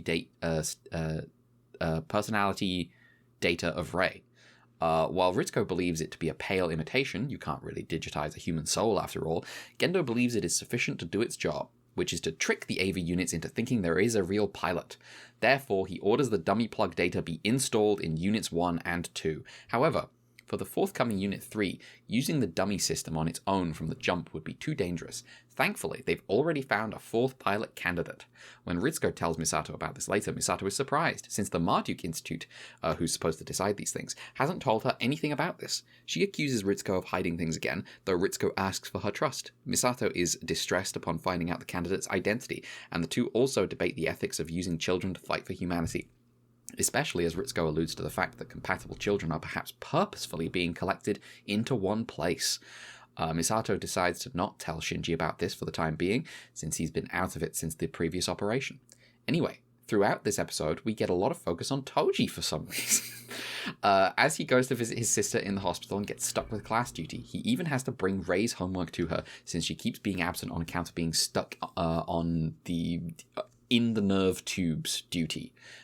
Class rep Hikari does get on his case for his slip-ups, but also very transparently has ulterior motives as she hopes to use these opportunities to get closer to him. Unfortunately for her, Toji asks Shinji to show him the way to Rei's house instead, and just like the last time Shinji visited, she's not home. Toji has his own "damn you live like this" moment, and then expresses his admiration of Shinji as he begins to clean Rei's room for her. He admits that when they first met, he took Shinji to be a selfish jerk, but has consistently been proven wrong.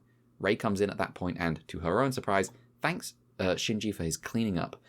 As the two boys head home, Toji once again thinks every pilot is a weirdo, while Rei lies in bed ruminating on the fact she's never expressed gratitude to anyone before, not even Gendo. Later, Gendo and Fuyutsuki discuss the Unit 4 incident and how they'll explain it to Seele. For once, Gendo knows as much as we do, meaning he will for once tell them the truth. I don't know, man. Still, Gendo takes solace in the fact that even if the S2 engine itself is gone, the data is still back in Germany, meaning the project is still salvageable. He also finds amusement in the members of Seele being too tied to following the Dead Sea Scrolls to the letter, and thinks unplanned incidents to keep them on their toes would do them some good. Meanwhile, Kaji is being way too flirtatious with Maya, who is thankfully rescued by Misato. That's a lesbian, Kaji, leave her alone. Yeah. Misato asks Kaji, spoilers, Misato asks Kaji about the Marduk Institute and what's up with the fourth pilot. Kaji feigns a Kabedon to whisper to her that Marduk doesn't exist and that it's nerve all the way down. He then tells her to look up code 707, which I guess, based on Misato's reaction, has something to do with Shinji's school. Coincidentally, Shinji shows up then to send Misato over to Ritsuko, so Kaji takes that moment to show Shinji his secret watermelon patch. Kaji tells Shinji that apparently you can learn a lot about life from gardening, and also that suffering can teach you the value of kindness. Later still, Shinji's sync test results have been falling due to his previous encounter with an angel, reinforcing Misato's decision to not tell him about the new pilot. The next day, Toji is called to the principal's office for some reason, where he seems to meet Ritsuko. For some reason, all caps. Kensuke, who skipped school for nerd shit the past few days, reveals to Shinji at lunch that his dad works at Nintendo or something because he asks about what is up with Unit 3 and 4 and whether he could become the next Eva pilot. Shinji, however, has never heard anything about this and gets upset upon realizing Misato hasn't told him anything, causing Kensuke to go into damage control mode.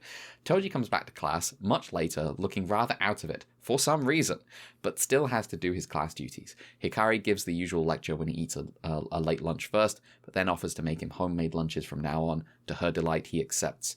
Back at Nerve, Asuka tries to playfully interrupt Kaji while he's working, though he's extremely not having it. Even so, when she tries to sneak a peek at the sync test results on his screen, she discovers to her own chagrin that not only is there a fourth pilot, but that it is apparently him. Who could it be? As the plane carrying Unit 3 takes off from the United States, the sun sets over Tokyo 3. Hikari happily cooks a meal, while Toji proves that, even at his most introspective, he will be bawling. He will be bawling. Toji is bawling. He is bawling. Toji is not Dan Moriboshi. Yeah. Set up. I wonder for who presumably this the pilot episode is. right after this. Yeah. Who could say? I forgot how obvious. A lot of a lot of Toji focus this episode. Yeah, it's weird. Interesting. I also forgot that this took place over 2 episodes and wasn't like just one episode plot. So to be honest. Hmm? Same, to be honest. So like when I got to like the end of the episode and like the Unit 3 was only just taking off, I was like, oh wait, this is a 2-parter. Okay. Mm-hmm. But yeah. I do feel like we kind of hadn't seen Toji in a while, so it almost feels a bit weird to just suddenly get focused on him for some reason. But I do like what we get. I do think you need to chill, Kaji. A little, yeah. It is funny though perhaps like problematic a bit. The way that like, you know, Shinji breaks up the conversation with Misato unintentionally, and then Kashi's like, "Hey, want to go out for tea?" And Shinji's like, "Oh boy, you know." Lol. And then they're just on the park bench talking about shit. Yeah. And then Shinji's basically like, you know, you're kind of a loser, Kaji. Kaji's like, damn, you really don't hold back, do you? When you get to know someone. Yeah. Yeah. I like, I don't know, I like, I don't know what I was going to say. Oh, this is where we start getting a little taste of like what exactly the thing is with Nerve versus Seele. Because it's like there's a degree to which, like, the first time I watched Evangelion, that's the only time I watched Evangelion, I got to the end of Evangelion. I was like, so why is Seele opposed to Nerve? Yeah. In some way? What's the conflict? I think that also wasn't clear to me initially. Yeah. Spoilers, by the way. Spoilers, by the way. For when I eventually watch Evangelion. Mm-hmm.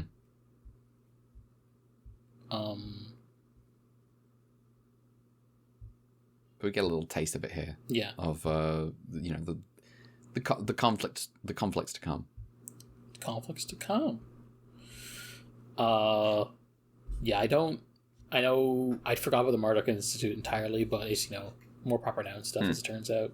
And meanwhile, I did the moment I wouldn't have been able to tell you about the Marduk Institute, but once I saw it in this summary, I was like, oh yeah, yeah, I remember.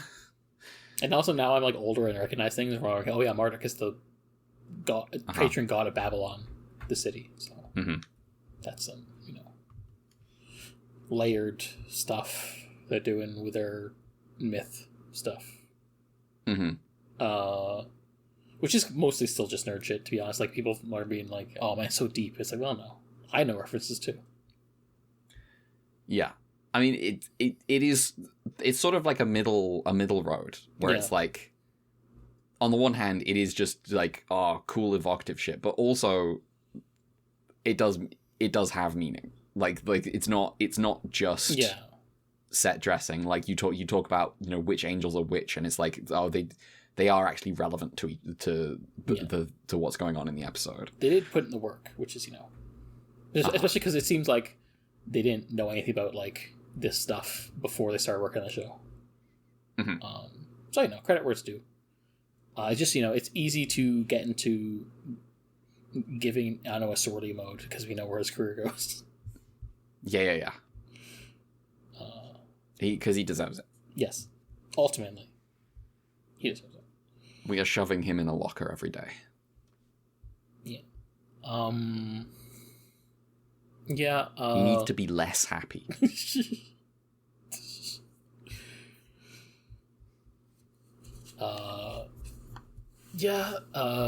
There's like a bunch of stuff going on. We don't really get much of like other nerves having EV units, but we get inklings of it, like how Unit 2 is originally from Germany. Right, and then you got like the second branch of Nerve is introduced, and then in the same summary you mention, and then they mention that the first branch is also American. The first two branches are both American. Yes. It does have me wondering, like, what geopolitical space Gynax's visions were, like, the US is like begging for scraps, basically. Well, the thing with the impression I get off Anno is that there are two guys working in anime in Japan who have so far demonstrated a complete understanding that Japan is a sequel to America. And that the sort of like Japanese like independence nationalism is almost inseparable from like Japan as American American base in East Asia. And these two things come from the same place. Yeah. And those two guys are Gen Urobuchi and Hideaki Anno. It's just that Gen Urobuchi thinks it's miserable. And Hideaki Anno thinks it's kind of based. I remember you talked about this way back at the beginning when we did Shin Ultraman. Yeah, this is all the way back in the very first episode of this podcast. Very zero theater. Yeah. As far as I can tell, that's the situation with Hideaki Anno and his politics. Yeah, like I know Gunbuster just has the Japanese Empire revive as the world hegemon. It's just it's sort of,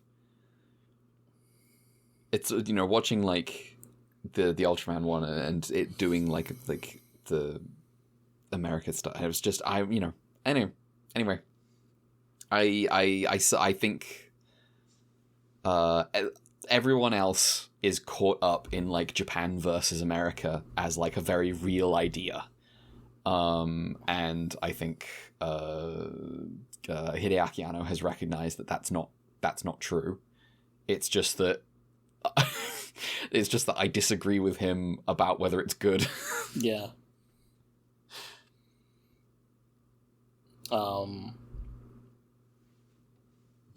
The idea of like Japan as America too is also amusing to me because like one of those is a real country with actual history, and the other is a fake settler colony. Yeah. Not that Japan doesn't have its own settler appendages, but you know. I mean, it's its own imperial history is like. We've gone over this. Yes, we don't need we to have talk an about entire it. detour course. Go listen to Golden Kamuy.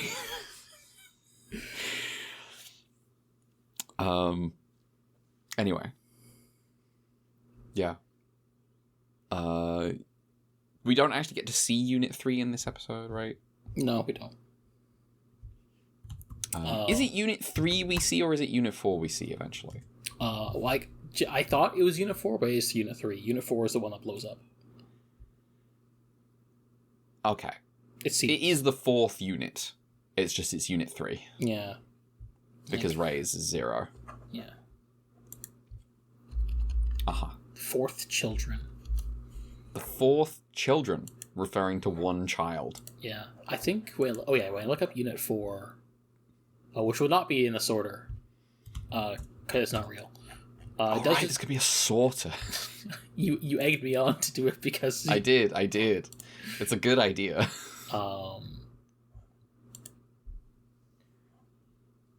Unit 4. Unit 4 is just a PAL swap. Unit 3 is the thing. Okay. Which makes sense because it's like... It's not developed by the same team. Yeah, and also it didn't show in the show, so... It doesn't really make sense to give like a elaborate secondary design or anything.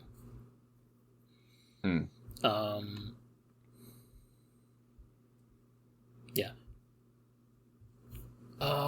Yeah, I guess it is like this is a cool booty episode that doesn't have any sorties. But also it's also setting up the next episode, so how much can I really talk about? Shinji will continue to not be told things. Yeah.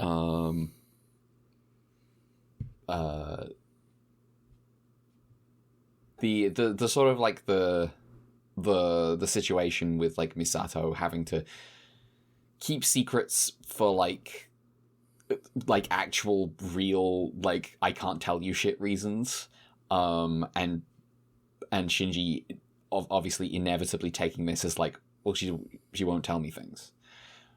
While at the same time, Misato is getting fucked up about Ritsuko not telling her things. Yes. No one's telling anyone anything in this show. That's hey, Evangelion, the show where no one tells anyone anything. I wonder if this is a theme. I wonder if this is a theme.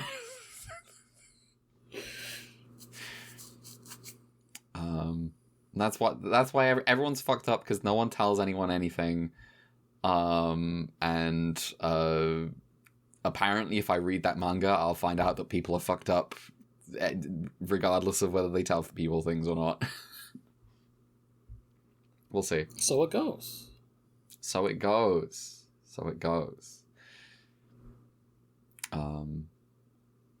Yeah, I don't know how much there is to talk about in this episode. Yeah. We will That's right. discuss it more next time. Yeah. You got any trivia? Yeah, this one's pretty short, but I guess it makes sense, all things considered. Yeah. Director Minoru Ohara, a sword episode director and storyboarder across the industry. Writer Shinji Higuchi plus Ano. Storyboard Akira Ogiro. Character designer. Sorry, I'm stupid. My brain's farting. Storyboard Akira Ogiro. He's been a character designer on different stuff like Brave Express Might Gain, Brave Commander Dagwon, and Final Fantasy IV: The After Years. He's also director of Namu Amida Butsu Rendai Utena, which I never heard of. Okay. And Always a Cat, which is apparently airing right now. And he did a sort of key animation and storyboarding and episode directing on various shows, including King of Prison, which is for me. I'm looking up this Amida Butsu Utena, because that's just a Buddhist chant. Rendai Utena.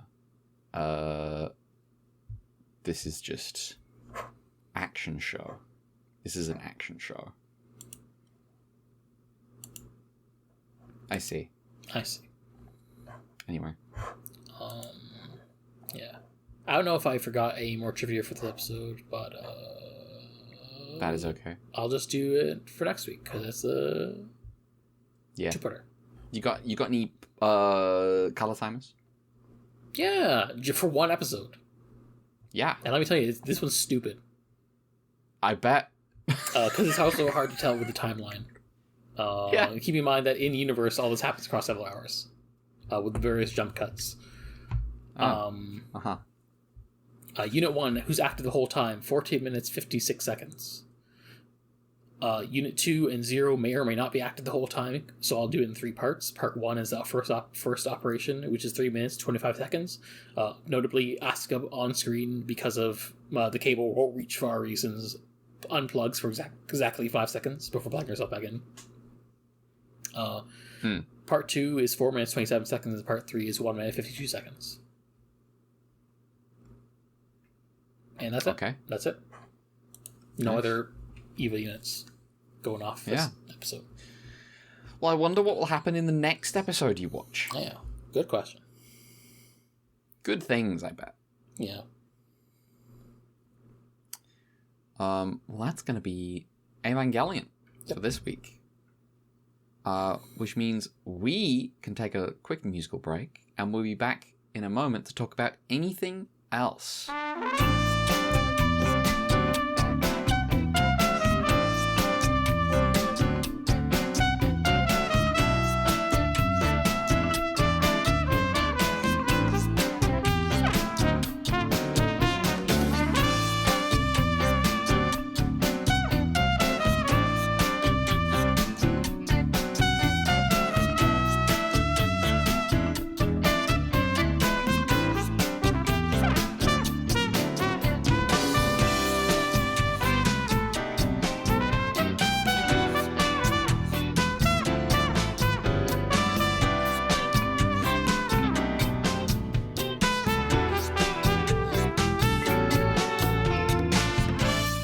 Welcome back. We're here to talk about anything else. Fuckboy in the Heron. Yeah, I think I saw your reaction in chat when you finished it after recording last week. It's so funny. After I watched that movie and then listening to that section back, editing, really funny. Really funny that I was just like going off about how, I'm so sick of me and this old man who just can't fucking what's the good of you? What have we done? And Brad just being like, you're gonna hate the last 40 minutes of this movie. I did. I really did. Man. He put a fucking self-insert in there to start being like, oh, making movies is still a foolish escapade, and you should reject fantasy and face the real world. Then why did you make another movie? You were retired. Shut up. Yeah, who was it for? Loser. Yeah. I don't agree with Miyazaki. That would go hard with the people who uncritically accept the Miyazaki ending was a mistake. Quote, Tumblr crowd. Yeah. I don't agree with Miyazaki that making movies is a fundamentally foolish thing to do. But if you do believe it, and you haven't changed your mind, you were retired. You were done. Your last movie was already about this. Why did you come back? What is the purpose? You're just bored. Just... Man. I hate that guy.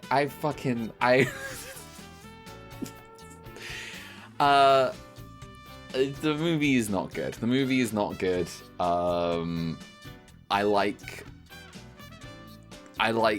the King Bird. That's the character that I like in the movie. There we go. It's also just a mess, as usual with the later Miyazaki movies. It's just kind of all over the place. And it doesn't feel coherent, and I don't feel like the characters are very strong. It's a lot of just kind of pinging all over the place.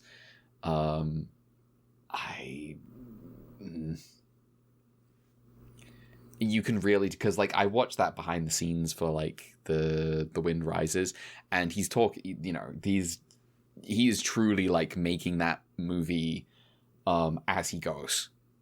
He's just making it up as he goes along to some extent. And you can really tell that's how he's doing, because he's always being so it's making it up as he goes along, and also being like super precise in like as he goes in the storyboarding. And it's just, I fucking think he's just a control freak. And there's so many bits in this movie where I'm like, someone else needs to have written this, because he can direct a movie. He's good at that. I'm good. Right. I'm gonna give him credit. He can direct a movie. He's good at the craft of it. I just don't think he has vision anymore. That's gone. When he has vision, I sometimes don't like it, and sometimes I do like it. But I don't think he has a vision anymore. I think he's just a fucking washed up loser. I then watched Earwig and the Witch. There are people online who will talk to you about Earwig and the Witch like Goro Miyazaki is dragging Ghibli's name through the mud by creating this horrendous, horrific, evil 3D movie. It looks fine. It looks absolutely fine. It's not like, sometimes the CG looks bad. It looks kind of cheap. That's because it's a TV movie. It was made for TV. And someone has to keep the lights on so that his loser dad can make his third retirement movie. Earwig and the Witch is fine. It doesn't have an ending, but whatever. It's all right. It's pretty good. It's like, I had fun. I enjoyed it. And, better than The Boy and the Heron, better than The Wind Rises, better than Howl's Moving Castle. You're like Goro's biggest defender. I know. I don't know that I'm Goro's biggest defender, I don't know.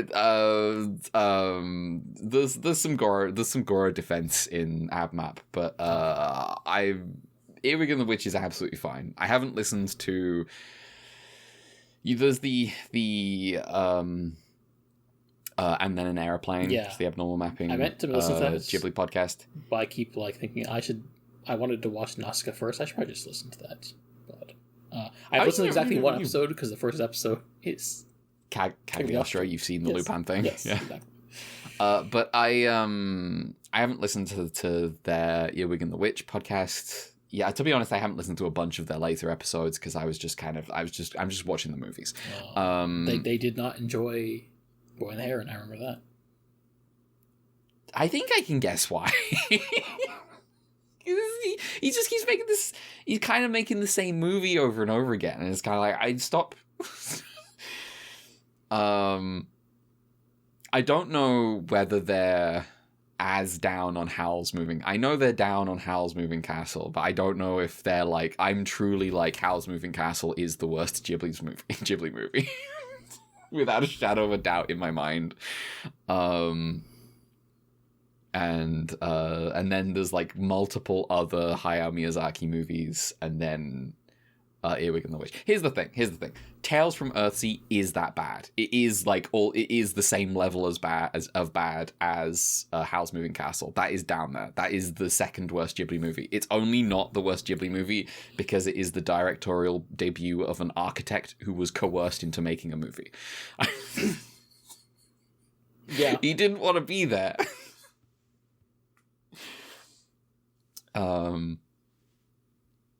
So yeah, I posted this on Blue Sky. I was like, there's a bit in Earwig and the Witch where truly I have been hungry for fish and chips since I saw it, because it's set in Britain. There is a plate of a guy magically summons a plate of fish and chips. It looks fucking banging. I was like, I want to eat that right now. I haven't got a decent fish and chip place near me, which is crazy because I live in a city. But there's one near me that, as far as I can tell, has been shuttered for like the last week. But was good. But like I was just imagining like guy who's like, oh, comparing like, the beautiful 2D food of all the old Ghibli movies versus the horrific, evil Goro Miyazaki 3D abomination, and then showing a picture of like the most delicious plate of fish and chips I've ever seen in my life. And I went looking, and I immediately found like I found this on Reddit. I was let me find this. Media. I posted it. Come on, load quicker. There you are.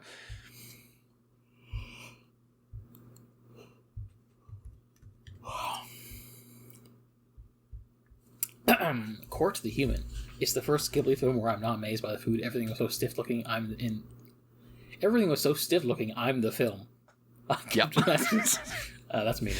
I kept imagining what it could have looked like in 2D. The movie may have been enjoyable for young children, maybe. I was very disappointed throughout the whole movie. Maybe toddlers who have no concept of how a story works. Those fish and chips looked amazing. What you mean?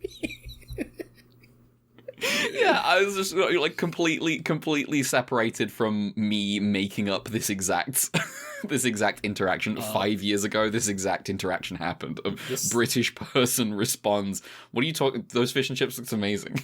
What do you mean? The second deleted guy, he's deleted, so I don't know who it is. So I just have to assume it's the same guy who is like, Ultraman the movie is boring, so I'm gonna watch Ender Malice next.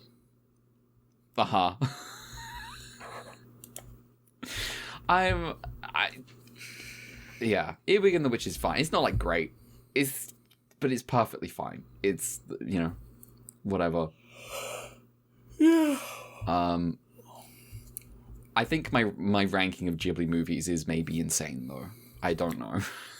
Ocean Waves is a little too high, I think. I like the core conceit of Ocean Waves a little too much than is sensible, because it's not actually very good, but I do like it.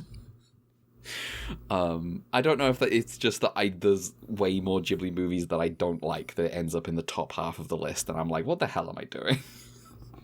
But I just have to trust my gut. So is the project worth it? I mean, sure. I watched some movies. Yeah. Many of them were good. Many of them were not. Many of them were sort of okay. That's just important. To be honest, that describes all movies. So, you know what? The project is the same as just picking a movie and watching it. That's true. I think they cover a broad spectrum.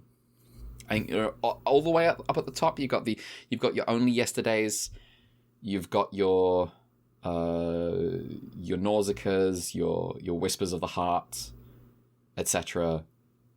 And near at the bottom, you've got your Howl's Moving Castles, your Wind Rise, your ideologically evil movies like The Wind Rises, and then movies that are kind of just bad. And then in the middle, you've got it's alright stuff like fucking, I don't know, When Marnie Was There. When Marnie Was There's alright.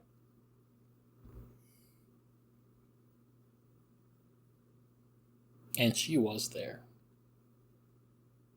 And lo, she was there. Behold. Marnie. It's my mum's name. Oh, well. Yeah. Wow. Well. That's kind of me. I've done some other stuff, but I'm just, that's my feature. So I finished Ghibli. I watched them all. Yeah. I didn't have... Oh, okay. You know what? What? I will say one bad thing about the fact that this was, I've been denying that this was a project. I've been like, this isn't a project. I've just been watching the Ghiblis. That's a normal thing to do. But I will give you that it is a project in one sense. Okay. Which is that every now and then I've had the urge to be like, oh, I should watch that movie. I should rewatch that Ghibli movie. Right? I should rewatch Nausicaa. I should rewatch Only Yesterday. I should rewatch something. And then I'll be like, but there's still other Ghibli movies I haven't seen. I should watch them first. Yeah. That's the way it's a project. That is the factor, and that's gone now. So I'll be happier. Yeah. Unfortunately, Project Brain is hard to avoid sometimes, but... Mm-hmm. I mostly kept it normal. I didn't even watch them all in order. I watched The Boy and the Heron before. I just kind of picked ones. I was like, I want to watch that movie. So you can watch them out of order? I know, it's crazy. That is crazy.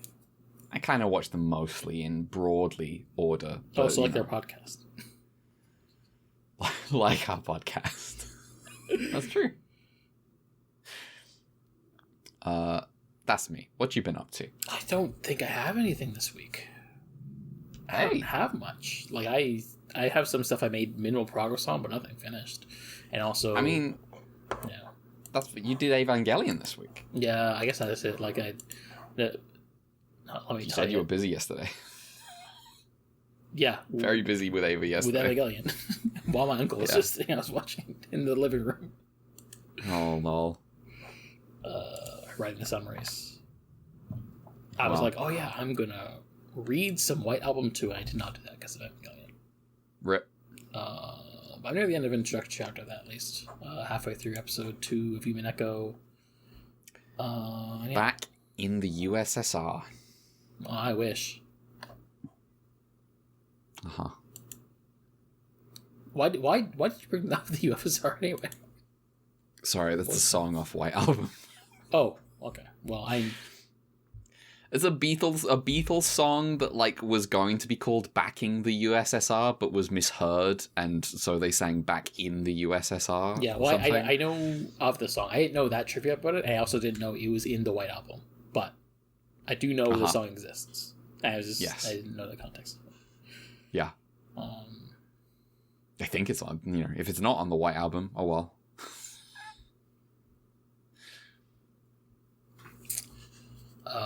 But yeah, I guess for now this is my week of rest, and I guess I'll get a break next week because we have a movie to watch. We have a movie to watch. Absolutely. Well, that's kind of the podcast. Do we have any emails? We have one. precisely one email. Yeah. Let us read email. Alright, so we got this email from Ultra Queer, aka Zen Parker. Welcome back. Welcome back. Subject line, Ultraman Taro, and we're so back. They said thank you all for the sympathy for the rough situation, though thankfully they went on E again this week, so that's nice.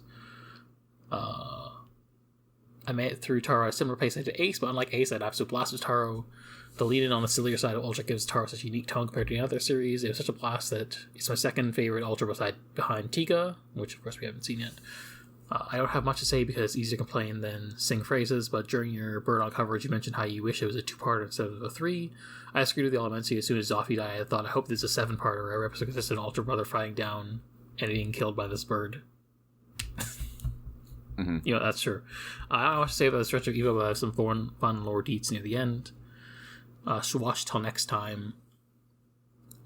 P.S. I don't know if all of you got around to watching Kamen Rider Black Sun, but I just got done rewatching yesterday. I have to insist, as a leftist who heads, you'll adore this miniseries, though it does kind of surf Dracula Kamen Rider. I have heard that it has... I haven't watched Black Sun because I want to watch Black first. But I have heard it has like better / more radical politics than you expect from a Kamen Rider show, which is cool. Nifty. It feels the voice most Cirque Draculas have, with a breakdown of how the instruments of fascism are inherent in the Imperial Society. To prove a point, the leader of the villain is like a friendly failed Shinzo Abe. Impressed with the guts Toei had to just release this a few months post Gizmo. I didn't realize that was a timeline. Oh wow. Also contains the hardest reason why a writer gets his final form, well as my testimony. I think you'll all dig it, and Brad would also especially appreciate its Guyverness. Okay. Oh, it's really say Guyver by way of guerrilla warfare. Well, that's interesting. Well, one day I'll watch Black Sun. Guerrilla warfare. Well, I think we have to end the podcast now. Guerrilla warfare. Okay.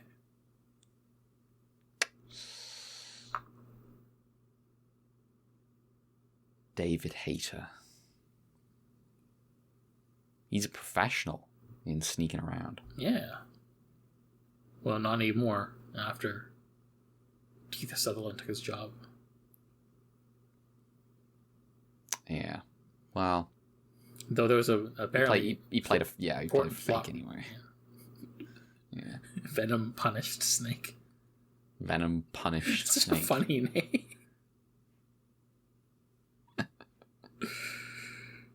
Yeah. Well, that's gonna be the podcast this week. Yeah. Reminder. Next week, we're just watching a movie. Yeah. There is no Ultra Q. There will be a Detour Quarry on The Red Spectacles. Yeah. Mamoru Oshii's Toku movie? Yeah. Toku movie. Yeah, only the last one good. is that anime movie. Yeah. Jinro.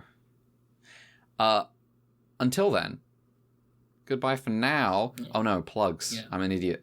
If you want to follow us online, you can do so.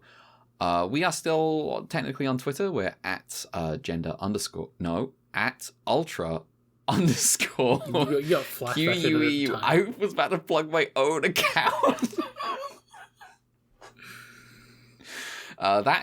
My account is truly an ad. The only thing I do on Twitter is I sometimes retweet, there's this one artist that does Anon Soyo comics that I really like.